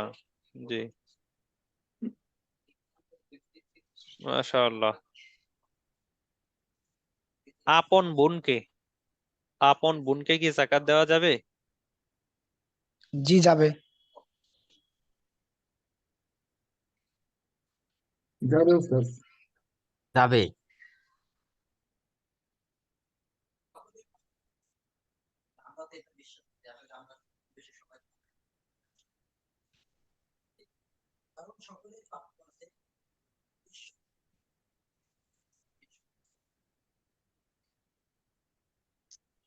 ভাইয়েরা কি হলো? ভাইদের সাউন্ড আসছে না, আমার এখানে কি কোনো ঝামেলা? ওরে, সাউন্ড নেই আমার এখানে, ইন্নানিল্লাহ। জি ভাইয়েরা, কথা বলি। জি ওস্তাদ। আমার এখানে বলেন। সাউন্ড ছিল না, আমি শুনি নাই। শুনবো কি করে? আপন বোনকে জাকাত আপন দেওয়া বোন, যাবে? আপন বোনকে জাকাত দেওয়া যাবে? যাবে যাবে। উস্তাদ। উত্তর বোন জি দেওয়া যাবে। কেন? যাবে ওস্তাদ। কারণ ওর উনি তো বেতন এবং শুধু অবেতন সন্তান বা বাবা মা উপরের দিকে, আর নিচের দিকে সন্তান বা সন্তানের সন্তান, এভাবে যেতে হবে। তো ভাই জি বোন তো অন্য মাশাআল্লাহ, শাখার দিকে চলে গেল। ঊর্ধ্বতন বাহুদর। আচ্ছা ঠিক আছে। তো সৎ দাদি, কেউ চাচ্ছে তার সৎ দাদিকে জাকাত দিবে, এটা কি পারবে? জি পারবে। কি ওস্তাদ পারবে? পারবে পারবে। সৎ দাদি বা নানি যাই হোক, তাকে জাকাত দিতে পারবে। পারবে। মাশাআল্লাহ।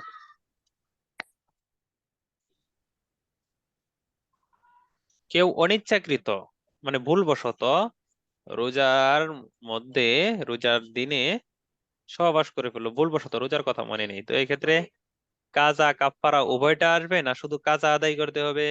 শুধু কাজা। তার রোজাই তো ভাঙেনি, তো কাজা কাপড় হয় কিভাবে? এই যে কয়েকজন বলছিলেন কিছু কাজা আদায় করতে হবে না, না, রোজা তো ভাঙেনি। রোজাই ওস্তাদ তখন ভাঙেনি, বুঝাই না, রোজাই, রোজা তো বুঝতেই নি। ওই তো হ্যাঁ আপনার রোজাই অপশনটা ভাঙেনি। করেছি। জি, এরকম অপশন যদি কারণ থাকে তখন তখন কি মানে হয়ে যাবেন ওস্তাদ এরকম তো হওয়া যাবে না। যে এত বড় একটা কাজ করলো, তাহলে কাফফারা না হলে কাজাটা তো হবে, যেহেতু ভুলবশত, কাফফারা না হলে কি কাজাটা তো হবে। ওইটা কেউ লিখেন না, লিখলে কিন্তু। অনিচ্ছাকৃত ভুলের উপর শরীয়তের কোনো বিধান প্রযোজ্য হয় না। জি মাশাআল্লাহ। আচ্ছা, ওস্তাদ আমাদের কোনো হ্যাঁ এমসিকিউ হবে তো? হ্যাঁ, এমসিকিউ, ওইটাই তো এটা তো বলতেছি। এরকম এরকম কোশ্চেন তো থাকবেই না। এরকম অপশন থাকবে তো, এরকম অপশন থাকবে না। আচ্ছা, জি জি। কোনো ব্যক্তি রোজার দিনে, রোজার কথা মনে আছে, এমত অবস্থায় গড়গড়িয়ে কুলি করলো। রোজার কথা মনে থাকা সত্ত্বেও কি গড়গড়িয়ে কুলি করলো, তো গড়গড়িয়ে কুলি করার দরুন গলার ভিতরে পানি চলে গেল, তার ইচ্ছাধীন যায় নাই, ইচ্ছাধীন কি গলার ভিতরে পানি যায়নি, এক্ষেত্রে কি রোজা ভেঙে যাবে? অবশ্যই ওস্তাদ, কারণ সে অসতর্কতা অবস্থায় তার গলার ভেতরে পানি চলে গেছে, সেই কারণে অবশ্যই রোজা ভেঙে যাবে। সবাই কি একমত ওনার এই ভাইয়ের ফতোয়ার উপর? জি ওস্তাদ। জি উস্তাদ। তার সতর্ক থাকা উচিত ছিল। জি, তার তো এর বিপরীত, মানে রোজার কথা স্মরণ নেই, রোজার কথা স্মরণ নেই, তো সেই জন্য গড়গড়িয়ে কুলি করলো, তো রোজা ভেঙে যাবে? কি ওস্তাদ, তাও তো ভেঙে না, যাবে। রোজা ভাঙবে না, কিছু হবে না। কেন জি না ওস্তাদ? উস্তাদ। রোজা ভাঙবে না, কারণ স্মরণ নেই। একটু ভুলে যদি বুঝে। খাবার খেয়ে ফেলে তাদের তো রোজা ভাঙবে না। এই ক্ষেত্রে যদি ভুলে, যেহেতু রোজার কথা মনে নেই, গোল করে কুলি করছে, যদি পেটের ভিতরে পানি চলেও যায় তবুও রোজা ভাঙবে না। মাশাআল্লাহ, এইটাই হচ্ছে মূল বিষয়। মূল বিষয় কি? ভুলে, মূল বিষয়টা ভুল। মানে আগের কথাটা লক্ষ্য রাখতে হয়। একদিন বলছিলাম না যে একজনে একজনকে মাসআলা জিজ্ঞাসা করছে যে বলতো, একজন প্রস্রাব করলো, একজন প্রস্রাব করলো, তো প্রস্রাবটা তার পায়ের নিচ দিয়ে গেল বা পায়ের মধ্যে লেগে গেল, তো এই যে পায়ে যে লেগেছে প্রস্রাব, এই কারণে কি অজু ভেঙে গেছে? প্রস্রাব করার মাধ্যমেই তো ওযু ভেঙে গেছে, পায়ে তখন লাগবে না তখন এটা বলে কোথায় কি, আছে? আরে পায়ে লাগলে না, না না, পায়ে লাগলে, পায়ে প্রস্রাব লাগলে কি পা ধৌত করতে হয়, অজু ভঙ্গের কোনো কারণ এখানে পাওয়া যায়নি। আসলে পায়ে যে প্রস্রাবটা লাগলো, এটা তো সে প্রস্রাব করার কারণেই লাগলো, তাই না? তো প্রস্রাব যখন করলো তখনই তো অজু ভেঙে গেল। ওই জি রকম আর কি মাসালাটা, ওই আগে শুরু অংশটা অনিচ্ছাকৃত, যখন বললাম ভুলবশত, যখন বললাম ভুলবশত, তখন সেটার উপর আপনার বিধানটা আরোপিত হচ্ছে। বুঝাতে পারলাম? এর পরের উস্তাদ, অংশের উপর নয়। জি তাহলে এখানে সম্ভবত আমি মনে যতটুকু পড়ে যে অসাবধানতার কারণে গলার ভিতর পানি গেলে রোজা ভেঙে যাবে, তাহলে জি বলি। অসাবধানতার কারণে গলার ভিতর পানি গেলে রোজা ভেঙে যাবে। হ্যাঁ ভেঙেই হ্যাঁ, যাবে। এটা এটা ও হচ্ছে, তার তো স্মরণ আছে, কিন্তু সে কি অলস টাইপের লোক। গেল কেন? তোমার মনে আছে, তারপরেও যাই কি করে? আর ভুলে চলে গেলে সমস্যা নেই। না, ভুলে তো খেয়ে ফেললে সমস্যা হয়। ভুলে কি আপনি শরবত বানিয়ে খেয়ে ফেললেন, শরবত বানিয়ে খেয়ে ফেললেন। ওস্তাদ এই রোজার সময় তো সম্ভবত গড়গড়াশই কুল্লি না করাই তো উত্তম। করা মাকরু, মাকরুতে যায়নি, মাকরু স্লাইডে যায়নি এটা? গড়গড়িয়ে গুলি করা, নাকের নরম স্থান পর্যন্ত পানি পৌঁছানো জি মাকরু। ওস্তাদ, এসব বলছেন আপনি? হ্যাঁ, ওইটা মনে রাখতে হয়। আমি বলছিলাম যে আমাদের রোজা সম্পর্কে স্লাইডটা মানে ওইগুলো এমন ভাবে যাবে, জাকাতেরটা আপনার প্যাচ লাগবে, এটা স্বাভাবিক। জাকাতে এখনো দেখবেন কিছু মাসালা আছে যেগুলো আপনার কাছে প্যাচ লাগবে। এমন হঠাৎ করে এমন একটা মাসালা আসলো যারা আমার জানা নেই, আমার কাছেও উত্তর না থাকতে পারে, কিন্তু রোজার মাসালা এমন ভাবে পড়ানো হচ্ছে যেন আগামীতে আমাদের কি এটা কারো কাছে তেমন জিজ্ঞাসা করতে না হয়। তো ওই বিষয়গুলো আগে যদি খেয়াল রাখতেন আর মুখস্থ করতেন তাহলে এই ঝামেলাটা হতো না। ওস্তাদ ছোট ছিলাম, গড়গড়াকুলি করে বিষয়টা জানতাম না তখন।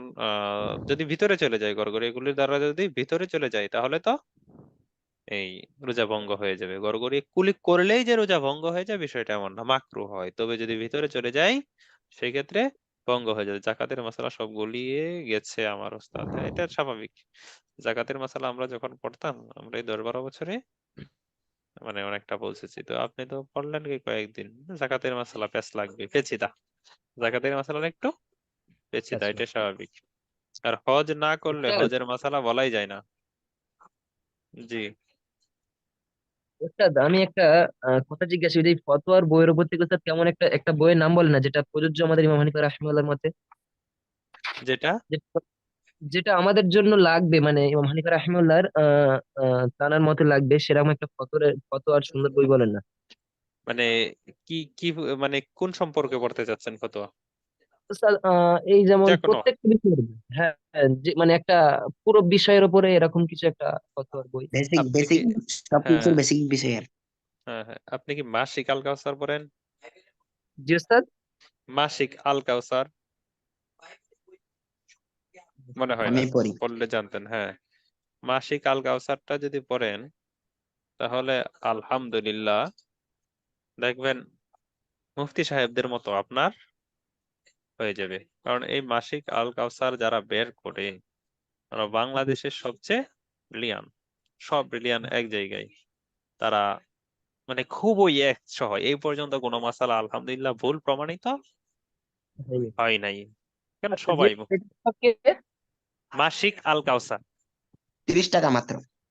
হ্যাঁ, এখন 30 টাকা না মাসিক জি। আল এমন কিছু কাউসার। একটু মানে বড়, যে সবকিছু তার ভেতরে অনেক খুঁটিয়ে খুঁটিয়ে অনেক বই কিছু না, বই থাকে। না, বই না, এটা এটা আল কাউসার ম্যাগাজিন মানে প্রশ্ন ম্যাগাজিন। উত্তর। এটার মধ্যে একটা আছে আপনার, আপনি যা জানতে চেয়েছেন, আপনি যা জানতে চেয়েছেন।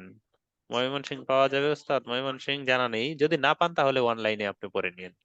যদি সরাসরি না পান, হ্যাঁ জানেন তাহলে তো এরকম কোনো একটা ফতোয়ার এমনি মোটা কোনো কিতাবের নাম বলে না, যেখান থেকে যেমন বেহেশতে জোর যে আমরা পড়ি মাঝে মাঝে, ওখান থেকে কিছু। এটা আসলে পাবলিকের জন্য লিখেছেন আশরাফ আলী থানভী রহমতুল্লাহ আলাই, এইরকম আর কেউ লেখে নাই। সবগুলো এইভাবে কেউ লিখে নাই। তবে কিছু কিছু স্থানে মানে নিজেদের মাদ্রাসা থেকে প্রকাশিত হয়েছে, নিজেরা ফতোয়া দিয়েছেন, ওইগুলো একত্রিত করেছেন। যেমন জামিয়া রহমানিয়ার মুফতি মনসুর সাহেবের মাদ্রাসায় আছে ফতোয়ায়ে রহমানিয়া, মুফতি মনসুরুল হক সাহেবের। এরপরে আছে ফকিহুল মিল্লাত মুফতি আব্দুর রহমান সরণি রহমতুল্লাহ এর বসুন্ধরার। তারপরে হাটাজারি মাদ্রাসার আছে, সরাসরি মাদ্রাসার পক্ষ থেকে ফতুয়ায়ে মঈনুল ইসলাম সম্ভবত নাম, ফতুয়ায়ে মঈনুল ইসলাম। আর ফতুয়ায়ে রহমানিয়া মনসুর সাহেবের। আর ফতুয়ায়ে ফকিহুল মিল্লাত এটা হচ্ছে বসুন্ধরা মুফতি আব্দুর রহমান সরণি সাহেবের। তো আর মঈনুল ইসলাম হচ্ছে হাটাজারির। তো এইগুলো আপনি সংগ্রহ রাখতে পারেন, এগুলো আপনার সংগ্রহে রাখতে পারেন। জি, মাসিক আল কাউসার যে পত্রিকাটা আসছে আর কি, এটা দেখিয়ে দিব। একটু দেখেন না আচ্ছা ওস্তাদ। আচ্ছা, দেখাচ্ছি। আপনি স্যার একটু আগে একটা ঘটনা বলছিলেন না যাতায়াতের জন্য, ওই যে একটা মেঘ থেকে যাবে মানে একটা আওয়াজ আসলো, ওটা বেশি জোরে পেয়েছিলাম হ্যাঁ হ্যাঁ হ্যাঁ, ওই ঘটনাটা বেশ জান, আমি ওইটা থেকেই বলছি। ওটা কি হাদিস থেকে উল্লেখ করছেন কিনা ওটা আমার মনে নেই, ওখান থেকে জি আমি স্যার, বললাম। আমিও দেখিনি হাদিস থেকে কি সেটা দেখিনি, তবে ওইটা প্রথম দিকেই ছিল। হুম হুম। আল্লাহ আকবার।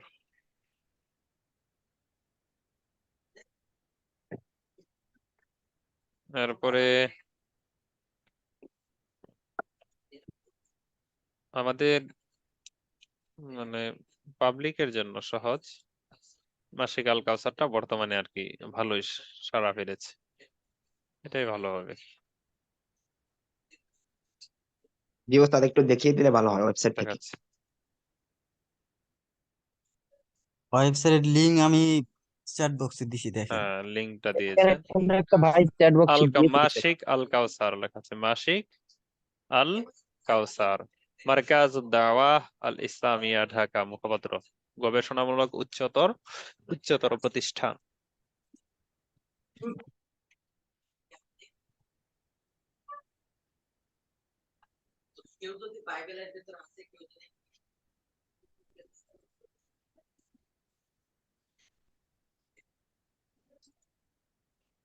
হাদিস তো মেশকাত শরীফ আমাদের আলিম বেছে পড়ানো হয়, আমি পড়াই।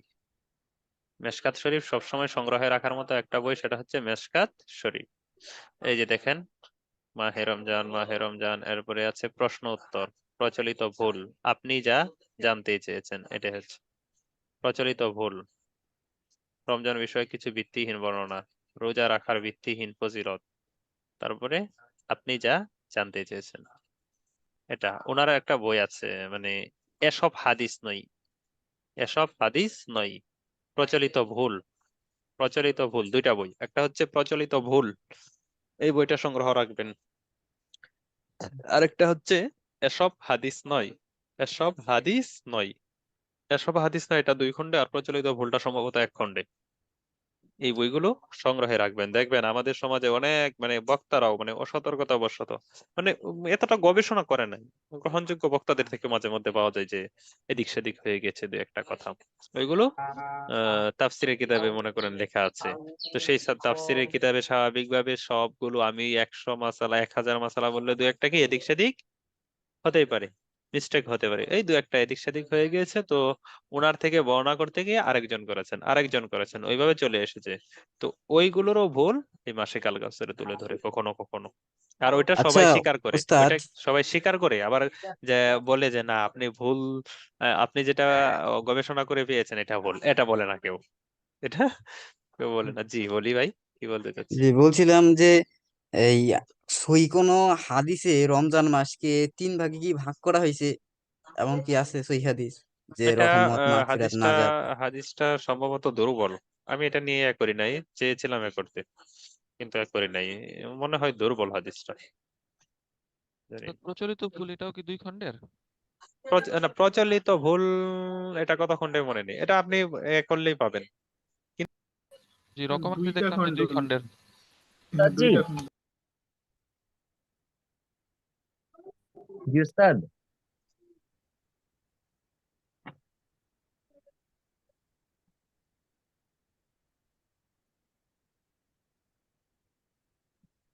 উস্তাদ কিছু শোনা যাচ্ছে? আমি মিউট ছিলাম, লক্ষ্য করি নাই, ইন্নানিল্লাহ। আচ্ছা জি প্রচ উস্তাদ। জি।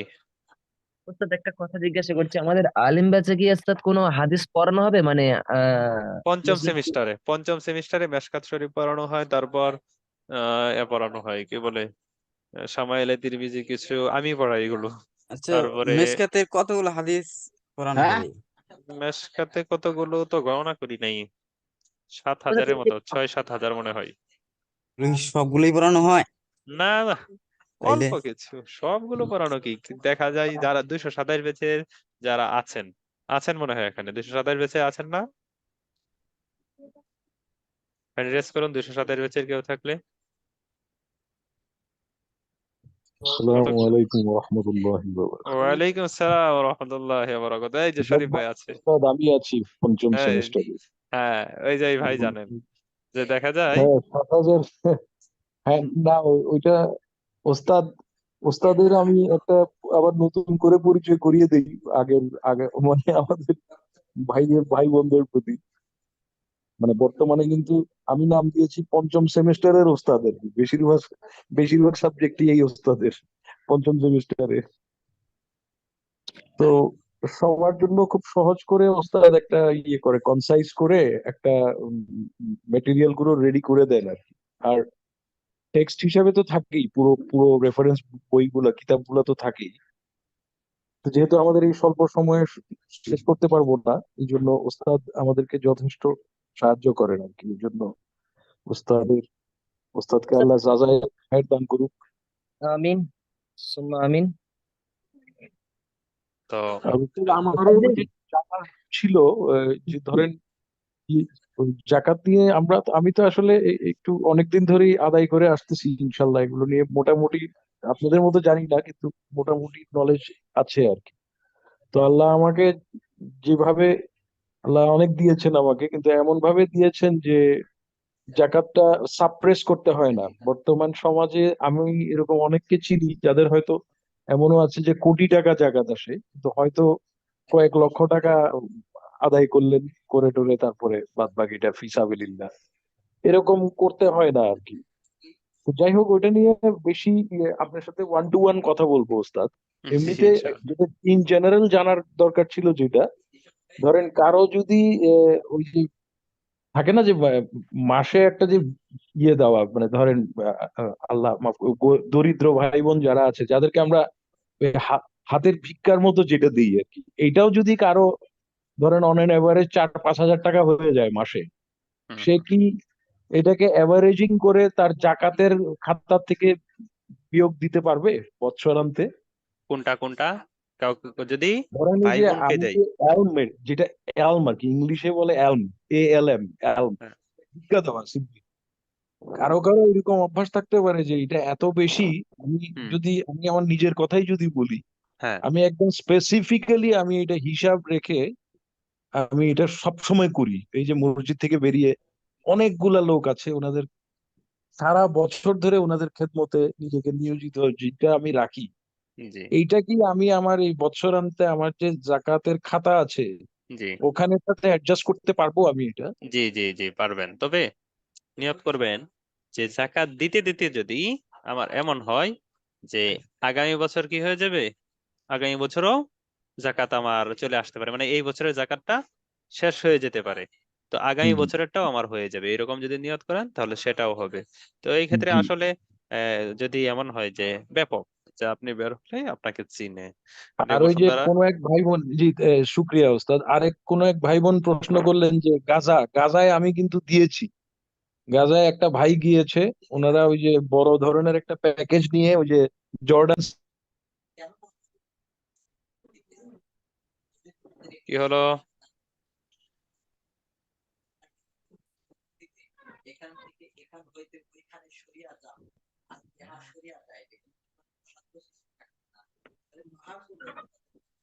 শরীফ ভাই কি আছেন?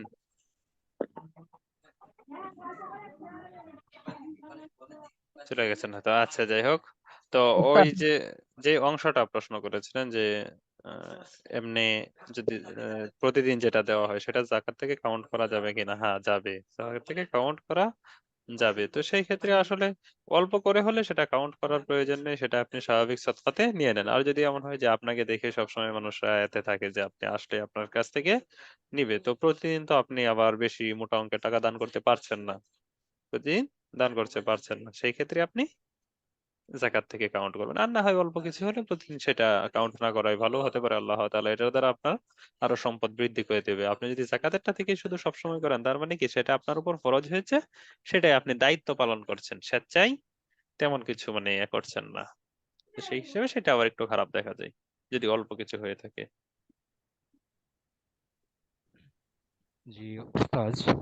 জি, পেশাদার আহ, ভিক্ষুক থেকে জি আমার সবাই আবার।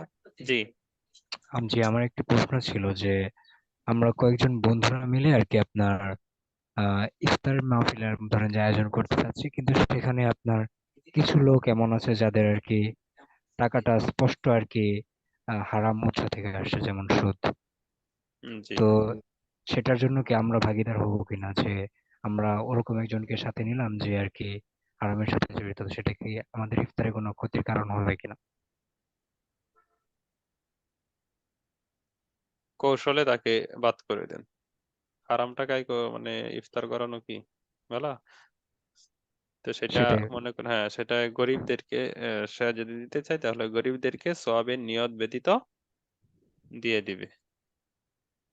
ওস্তাদ যদি বুঝছেন? এমন হয়, যদি মসজিদে কোনো একটা ভাই ইফতার দিচ্ছে, সেটা দেখা যাচ্ছে হারামি কিছু, তো নর্মালি আমরা কি সেইটা, আমরা যদি সেটা খাই, তো আমাদের এখানে একটু এই ব্যাপারটা বলে না যে অনেকে তো হারাম মানে এ তো দেয়, ইফতার দেয়, তো সেই কারণে আমাদের খাওয়াটা না জেনেই, আমরা তো জানি না সে কেমন ভাবে কি দিচ্ছে, নর্মালি আমাদের কি কোনো অসুবিধা হবে? আপনার কি জানা নেই না জানা আছে?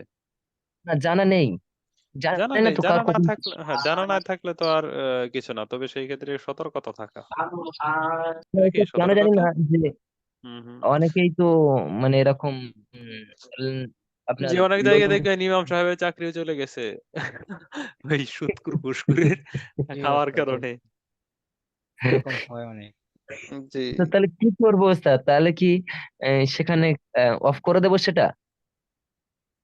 হ্যাঁ, জানা নেই আপনার বা জানা আছে যে এটা না, সুদখোর জানা হিসাবে। নেই, মসজিদে দিচ্ছে যেহেতু ওস্তাদ, জানা নেই তো আমার, তো সেই কারণে পাড়াতে তো অনেকেই দেয় ইফতার, তো সেই কারণে তারা তো মসজিদে জিনিসটা দিচ্ছে। না, আর নিজের এলাকা মসজিদে হলে জানা থাকে ভাই, নিজের এলাকা হলে কি জানা থাকে, জানা থাকে না এমনটা না। আমাদের এলাকায় একজন ছিল, উফ, মদ বিক্রেতা। যদি তো এমনটা হয়, সে একটা মদ সাইড। বিক্রেতার, বুঝছেন, মদ বিক্রেতার ক্ষেত্রে মানে সভাপতিটাও ছিল ওই সাইজেরই আর কি। খেতে পারলেই চলে, খেতে পারলেই চলে। যখনই মানে কোনো ঝামেলা যে অমুক জায়গায় এটা হবে না, মনে করেন ইমাম সাহেবের খাবার আসবে বা হুজুরের খাবার আসবে, তো মিস্টেক হয়ে গেছে কোনো বাড়ি থেকে বা হচ্ছে না, মিলছে না, এই তুমি নিয়ে তো, আর সে হাতে, হ্যাঁ হ্যাঁ আমি নিচ্ছি, আমি নিচ্ছি, ওই যে মদখোর আছে তার ওখানে আছে। তো এটা নিয়ে মানে বেশ আলোচনা সমালোচনায় হলো এলাকায়। আমি দেখলাম, আমাকে বলছিল, আমি বলছি এ, না এটা তো হয় না। ইমাম সাহেব হয়ে যদি মানে না করতে পারে, নিজেকে কন্ট্রোলে নিতে না পারে, এটা তো মানে বড় নিন্দনীয় বিষয়। পরে ইমাম সাহেবের চাকরি চলে গিয়েছিল, ইমাম সাহেবের চাকরি চলে গিয়েছে। আরেকজন ইমাম সাহেব আমি দেখেছিলাম ছোট সময়, খুবই ভালো লাগছিল। ওই মতকুর বলছিল যে আমি আগামীকাল ইফতার দিব। আচ্ছা ঠিক আছে, আলহামদুলিল্লাহ, দু একজন। আর ইমাম সাহেব বলছিল সাথে সাথে, আমি আগামীকাল থাকতে পারবো না, আমার সমস্যা আছে। তো এইভাবে বলে দেওয়া, ওস্তাদ, যদি আচ্ছা, প্রকাশ্যে যদি জানা আছে এমনটা হয়, যে। ওস্তাদ, জি, যদি এমনটা হয়, যদি এক সাইড হারাম এক সাইড হালাল, যদি এমনটা হয়, এমন প্রসেসে যদি সে কোন একটা ব্যক্তি যদি ইফতার দেয়, এমন ব্যক্তিটাও না, ঘুরে ফিরে এখন কোনটা থেকে দিয়েছে ওইটা আবার একটু নির্ণয় করতে পারলে ভালো আর কি। নির্ণয় করতে কি পারলে নাই করবো তো, আমি কি জিজ্ঞাসা করে আসবো করা আপনি যায় না, হালাল এটাই তো দিচ্ছেন? ঝামেলা, এই জন্য না খাওয়াই ভালো। না খাওয়াই কি ভালো, এটা তো নির্ণয় করা যায় না স্বাভাবিক, আমি তো নিজেই পারবো না। ওস্তাদ, আমার আমার 5 ভরির আমার উপরে এটা কিছু কোনো অসুবিধা গয়না, হবে না, 90,000 কিছু টাকা আছে, একেভাবে কি ক্ষেত্রে জাকাতটা দিব, প্লিজ উত্তরটা দিবেন। 5 ভরি স্বর্ণ এখন বিক্রি করতে গেলে কত টাকা হবে? 5 ভরি স্বর্ণ এখন বিক্রি করতে গেলে কত টাকা হবে? উদাহরণস্বরূপ ধরে নেন, ধরে নেন আর কি, আমি বলছি না এত টাকা, ধরে নেন 5 লাখের কাছাকাছি, আর 90,000, 6 লাখ। তো 6 লাখ টাকার শতকরা 2.5% করে আপনি জাকাত দিবেন। 5 ভরি এখন বিক্রি করতে গেলে যত টাকা হবে, বুঝতে পারলাম? 5 ভরি কিনা আর বিক্রি করা কিন্তু পার্থক্য আছে। আমি প্রথম রমজানের দিন গিয়েছিলাম, তো কত যেন বিক্রি করতে গেলে সম্ভবত 96,000 টাকা লেখা ছিল, দেখেছিলাম। বিক্রি করতে গেলে 96,000 টাকা, আর কিনতে গেলে 22 ক্যারেটটা 1,13,000 ছিল ওই দিন, এখন মনে হয় 14,000, 18 ক্যারেটটা 7,000, ওইরকম আর কি। তো আপনি হিসাব করেন এখন 5 ভরি বিক্রি করতে গেলে কত টাকা আসে, এবং 90,000 টাকা মিলে কত টাকা হলো, এই টাকার উপর শতকরা 2.5% করে। ওস্তাদ, অর্থাৎ বিক্রয় মূল্য 20% কম হয়, হ্যাঁ হতে পারে, আমার জানা নেই। ওস্তাদ, আল্লাহু আকবার, ভাই কি কিছু বলতে চাচ্ছিলেন? জি জি, জি। আমি যে আপনাকে বললাম যে ওই যে ইফতারের বিষয়টা আমরা করছি, আবার হুম, আরেক ক্ষেত্রে দেখা যায় কি যে সাউন্ড আসছে ইফতারের না আপনার। বিষয়টা, ইফতারের বিষয়টা আর কি, হ্যাঁ। যে আপনার দেখা যায় কি যে আমি জানি যে যে ব্যক্তি মসজিদে ইফতার দিচ্ছে উনি আর কি হারাম দিচ্ছে, এবং আমি এটা লোককে সতর্কতা করার জন্য আমি যে জানিয়ে দিব, কিন্তু সেখানে কি এটা আমার জানিয়ে দেওয়া কর্তব্য না? হ্যাঁ, এই জানিয়ে দেওয়াটা কর্তব্য, গোপনে জানিয়ে দিন, গোপনে জানিয়ে দিন। আবার কিছু মানুষ আছে কি, যে জানে সে ঘুষখোর হুম সুদখোর গাঁজাখোর, কিন্তু তারপরে ওই যে সে ভালো ইফতার দিবে। সে কেন ভালো হুম ইফতার দিবে জানেন? ওরা কিন্তু আবার ভালো দেয়, দান সদকাও ভালো করতে চাই, কারণ হ্যাঁ ওই যে একদম পাপ, উস্তাদ। হ্যাঁ হ্যাঁ, পাপ পাপ করে না, ওই পাপটা মানে মোচন করতে চাই। পাপটা কি, হুম, যে মোচন করতে চায়। মোচন করতে চাই। তো যদি এমন হয় যে আপনার জানা আছে যে মানুষ জানে, হুম মানুষ জানে, তো যে জানে তার কাছে আর বলার প্রয়োজন নেই, কারণ সেও বিরক্ত হবে। তখন কি সে বিরক্ত বিরক্ত হবে। হবে আপনার উপর, বলবে, দরবেশ হয়ে গেছি, 2 দিনে হলো টুপি মাথায় দিলি, আর আজকে তুই এসে আমাকে হুম মাসালা শিখাস। তো আরো দেখবেন আরো সত্যতা বেড়ে যাবে, যে তুই ইফতারি দিয়েছিস, দেখছিস ভালো একটা কাজ করছিস, তো এটা নিয়ে আরো সমালোচনা করছে মানুষের কাছে। আবার সেও মানে মানুষের কাছে বলবে, দেখলেন অমুক এখন ভালো হয়ে যাচ্ছে, অমুক এখন ভালো হয়ে যাচ্ছে, আর হুম, তার শত্রু বেড়ে যাচ্ছে। আসলে ভালো মানুষের শত্রু বেশি। হ্যাঁ চিন্তা করলেন কোন দিকে গেল, সে ভালো মানুষ হলো আর আপনি খারাপ হয়ে গেলেন। হুম তো এরকম পেট পূজারি কিছু মানুষ আছে, খাবার পেলেই চলে, খাবার পেলেই চলে। চলে। আমি একটা ঘটনা বলি, আল্লাহ মাফ করুক, মানে তার দুশ্চর্চা করছেন আপনারা, যেহেতু চিনবেন না, তো হুম চিনবেন না যেহেতু, সেই হিসেবে হারাম খেত সেই বিষয়টা এরকম না, বিষয়টা আবার কেউ অন্যভাবে নিবেন না, মানে ঘটনা বলার সুবিধার্থে। মানে খাবার খায় যারা আর কি, হুম খাবার যারা বেশি খায়, তাদের একটা মানে গুণাগুণ। একজন লোক সহপাঠী মারা গিয়েছে, তো আমি একজনকে বললাম যে ভাই অমুক তো মারা গিয়েছে, কি মানে হ্যাঁ এই কি বললাম আমি জানলাম না, মানে কান্নাকাটি শুরু করেছে। বলছে, আচ্ছা কেমনে মারা গেছে জুবাইর? তখন আমি বললাম যে এখন যদি আমি বলি, তুমি যদি হাসি শুরু করো, আরে বলো কেমনে মারা গেছে, কিসে মারা গিয়েছে, কেমন, আমার বন্ধু হিসেবে বলছি যে সে ওই কি জিনিস যেন খেয়েছিল, পরে পেট ফুলে গিয়েছে। তখন দেখিস তার হাসি মানে আর থামাতে পারছে না। আমি বললাম, তুমি তুমি না বললা যে এ, মারা গিয়েছে মানুষ হাসবে না? বললো ওই যে খাবার, পেটুক। বললো কি, যে পেটুক, পেটুক সাহেব পেটুকতার কারণে মারা গিয়েছে। ইন্না লিল্লাহি, আল্লাহ মাফ করুন। তো যাই হোক, খাবারের দুর্নাম যার আছে, হুম এটা মানে খুবই নিন্দনীয় বিষয়। খাবার না খাওয়াটা কিন্তু দুর্নাম না, অনেকে "এই খাবার খেতে পারে না, এই সেই খায় না", এটা হুম আদরের দুর্নাম, এটা কিন্তু আদরের দুর্নাম। আর যেটা মানে খাবার বেশি খায়, সেটা হচ্ছে বদনাম, হুম সেটা নিন্দনীয় বিষয়। জি ওস্তাদ। ওস্তাদ, আমার শ্বশুর শাশুড়ি স্বর্ণের জাকাত দেয়, কিন্তু নগদ টাকার উপর জাকাত দেন, নেশাব পরিমাণ নেই বলেন, নেশাব পরিমাণ থাকে না কি করে? আবার এনজিও সুদী লেনদেনী প্রতিষ্ঠান যদি মসজিদে ইফতার দিতে চায় এবং মসজিদ কমিটি যদি নিষেধ না করে তবে অনুমতি দেয়, তবে কি মসজিদ কমিটি যদি নিষেধ না করে তার অনুমতি দেয়, তবে কি মসজিদ কমিটি গুনাহগার হবে না? বড় ওস্তাদ কঠিন মসজিদ প্রশ্ন। কমিটির লোকই তো ওস্তাদ বড় বড় লোন নিচ্ছে আমাদের এখানে, তো কি করা যায় বলেন তো, তাদের কিভাবে সরানো যায়? আসলে কি, যদি ফেতনার থাকে, ফেতনার আশঙ্কা থাকে বড় কিছু, এমনও আছে যে কিছু করার নেই। এমন কি গ্রুপ আছে যাদের ক্ষেত্রে আপনি কিছু করতে পারবেন না, বরং কিছু হুম করতে গেলে আপনার 12টা বেজে যাবে। আচ্ছা, এমন গ্রুপের নাম কি আপনারা শুনেন নাই, যে জমি দখল করে, যেই দিকে ইচ্ছা সেই দিকে শুধু সাইনবোর্ড নিয়ে জমি দখল করে? শুনেন নাই? হ্যাঁ জি ওস্তাদ। অবশ্যই।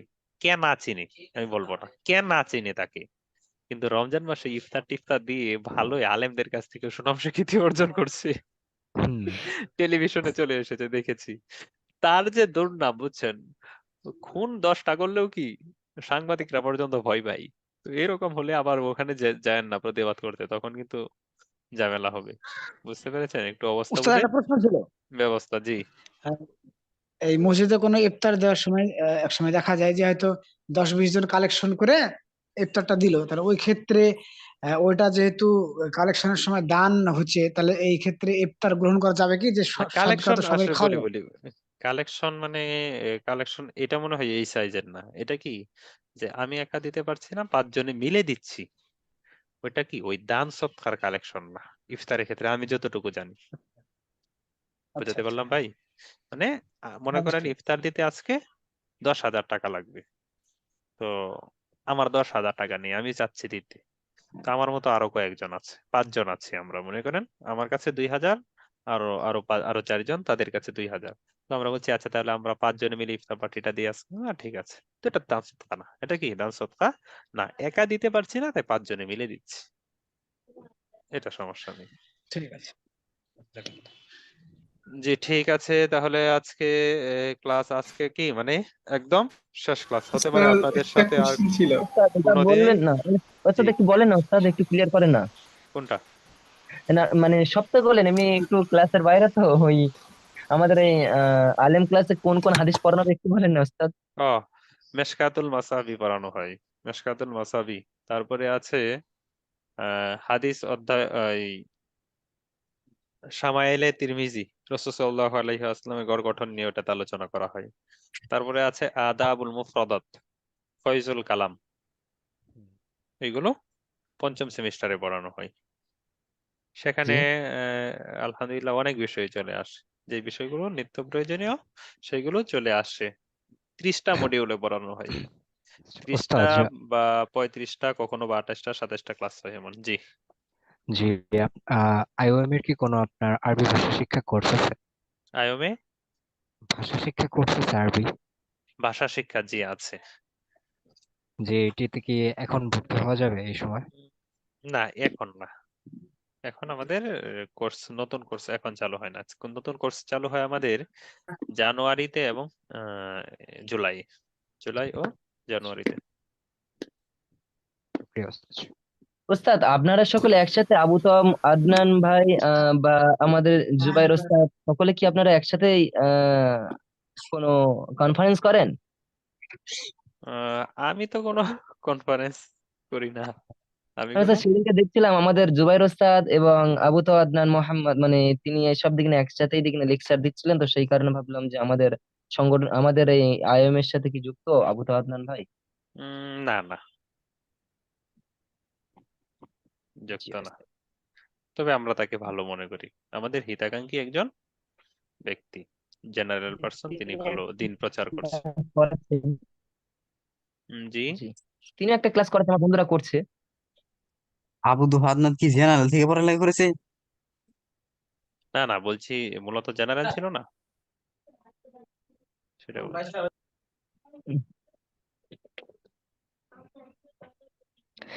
জি ওস্তাদ দোয়া করেন আমার জন্য। একটা প্রশ্ন ছিল। ওস্তাদ আসসালামু মিউট। আলাইকুম। জি উস্তাদ আপনি লেফট হচ্ছে ওস্তাদ। আচ্ছা, আমাদের ব্যবসায়িক সময় তো অনেক চলে পণ্য গেছে, নিয়ে আধা একটা ঘন্টা, আধা ঘন্টা প্রশ্ন বেশি ছিল। চলে গিয়েছে। ওস্তাদ আপনার সাথে কথা বলতেই তো ভালো লাগছে, কখন টাইম গেছে জানতেই পারছি না। আমিও তো লক্ষ্য করি নাই, অনেক সময় চলে গেছে, তো আজকে তো কি শেষ ঝামেলা ক্লাস বেশি। ওস্তাদ? হ্যাঁ হ্যাঁ আজকে শেষ ক্লাস সেই জন্য আমি দিয়েছি, কিন্তু এদিকে অনেক সময় গেল। আচ্ছা আর একটু টাইম দেওয়া যাবে না আমাদের সাথে? নামাজ পড়তে হবে। নামাজেরও সময় চলে আসতেছে, খুব বেশি ও সময় আমাদের নেই। এখনো আসেনি। আমার তো ইন্ডিয়াতে, তাই এখনো লাস্ট আসেনি, এখন এখনো বলছি আমার আধা ঘন্টা বাকি। আহ, আমাদের আমারও এখানে আধা ঘন্টা বাকি। ও জি আমাদের, আচ্ছা। আচ্ছা তাহলে আর কি বলবো, দোয়া করিয়েন হ্যাঁ, ওস্তাদ হতে আপনার পারে। নাম্বারটা দেওয়া যাবে ইনশাআল্লাহ। ওস্তাদ? ডিরেক্টলি এসএমএস করুন। ওস্তাদ জি জি আপনার নাম্বার দেওয়া যাবে? আমি ইন্ডিয়া থেকে বলছিলাম, ওই হ্যাঁ হ্যাঁ, ইসরাফিল। ইন্ডিয়া থেকে বলছেন আপনি, ডিরেক্টলি এসএমএস করেন ইন্ডিয়া থেকে। কোথায় জি ওস্তাদ, কোথায় এসএমএস দেবো? চ্যাট চ্যাট বক্সে, এভরি এখানেই? অন করবেন না, হ্যাঁ হ্যাঁ এভরি অন করবেন না। আপনি জি ওই হোস্ট কে মেসেজ করুন, হোস্ট। হোস্ট, হোস্ট যিনি দেখতে পাচ্ছেন না, হোস্ট, আমি হোস্ট। ওস্তাদ দাঁড়ান একটু, আমি আপনাকে মেসেজ করি।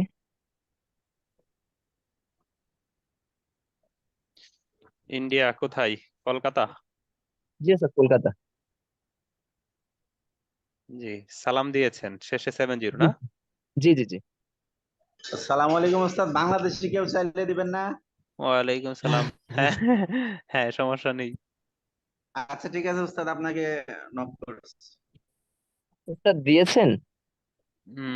দিচ্ছি। আর নাম্বার তো অনেকগুলো চলে আসলো, এখন কোনটা? জার্মান থেকে আসছেন। 7, আপনারটা কত যেন ভাই? 370। 370।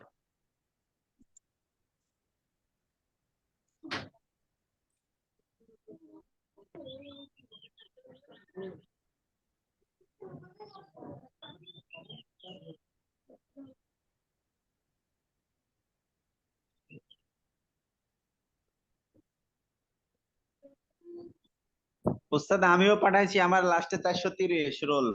জি দেখছি একটু। ওস্তাদের নাম্বার তো আপনারা পেয়ে যাবেন, আমি তো অন্য জায়গা থেকে বলছি, সেই কারণে আমি নিয়ে নিচ্ছি ওস্তাদের নাম্বারটা।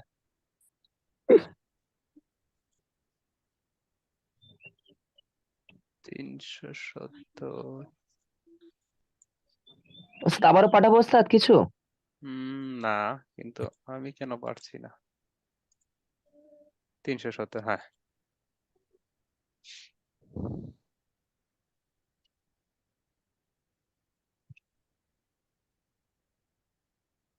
WhatsApp number.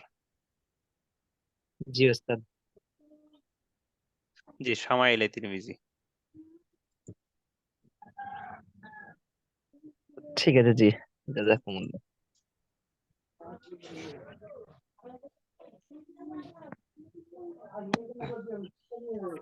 ওস্তাদ, জি, আমি আরিফুল একটি বই সম্পর্কে স্টাডি করতেছিলাম। আমি আসলে ইতিহাস পড়ি, তো ইতিহাসের প্রতি আমার একটু ইন্টারেস্ট বেশি। তো আপনার মৌলানা ইসমাইল রেহান রচিত ইতিহাদ জি, পাবলিকেশনস এর যে একটা বই বের হয়েছে, ওইটা আমি আর কি এবছর নিয়েছি। তো এটি না, কেমন আর কি? নাম কি বইটার? মুসলিম উম্মার ইতিহাস। হ্যাঁ, এটা আমি আমি তো ইসলামিক হিস্ট্রি পড়াই, তো ওইটা থেকেই আমি পড়াই। ও আচ্ছা আচ্ছা। জি, খুব পাচ্ছি না আরিফুল ইসলাম ওস্তাদ ভাই। আমি ইসলামিক হিস্ট্রিতে অনার্স করছি ওস্তাদ। জি, আমি আচ্ছা, ইসলামিক হিস্ট্রিতে অনার্স করছি আমাদের এখানে। কোথায়? আমাদের মানে কলকাতাতে বারুইপুর আপনার আলামিন কলেজে একটা, সেখানে ইসলামিক হিস্ট্রিতে অনার্স করছি। মাশাআল্লাহ, আমার বইটা কেয়ালির লেখা ছিল, ইসলামের ইতিহাস। মাশাআল্লাহ। ওস্তাদ একটা বইয়ের নাম বলছি ওস্তাদ, একটু দেখেন তো ওস্তাদ এই বইটা কেমন। ইমাম গারজালি রাহমাহুল্লাহর ইয়া ইয়া উলুমুদ্দিন, ওস্তাদ এই বইটা কেমন? হেমন্তদিন পড়ি নাই, তবে জানি ভালো আর কি। Digital marketing. আচ্ছা, 76। জি, 76 ভাই কে? আসসালামু আলাইকুম উস্তাদ। 76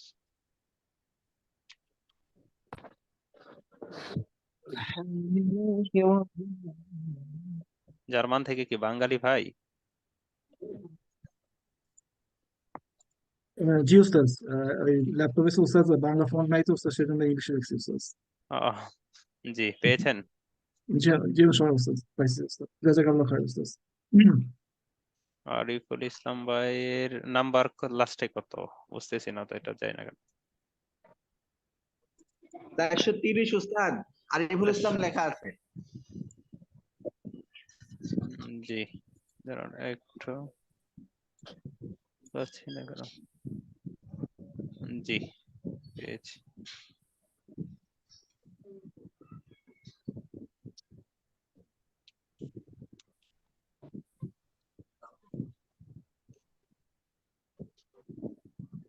আচ্ছা, তারপরে এই ভাইদের থেকে যারা লাগে তাদের থেকে। জি, জাযাকাল্লাহ খাইরান ওস্তাদ। জি, হোয়াটসঅ্যাপ নাম্বার দিলাম, ওস্তাদ আপনার হোয়াটসঅ্যাপে নক করবেন।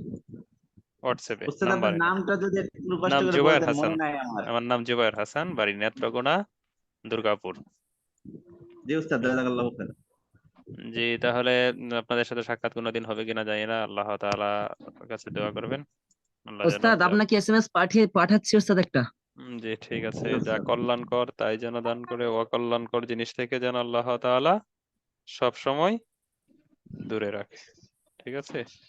জি, আর যদি শুনেন মারা গিয়েছি, তাহলে যদি সময় না পান, তাহলে কমপক্ষে একবার সূরা ফাতিহা এবং 3বার সূরা ইখলাস পরে একটু দোয়া করবেন। ঠিক আছে। আর যদি সময় পান, তাহলে আর একটু বেশি দোয়া করবেন। আর আপনাদের সকলের জন্য দোয়া রইল। ইনশাআল্লাহ। ঠিক আছে, তাহলে আজ এ পর্যন্তই। আসসালামু আলাইকুম ওয়া রাহমাতুল্লাহি ওয়া বারাকাতুহু। ওয়ালাইকুম আসসালাম। ওয়ালাইকুম আসসালাম ওয়া রাহমাতুল্লাহি ওয়া বারাকাতুহু। ওয়ালাইকুম আসসালাম।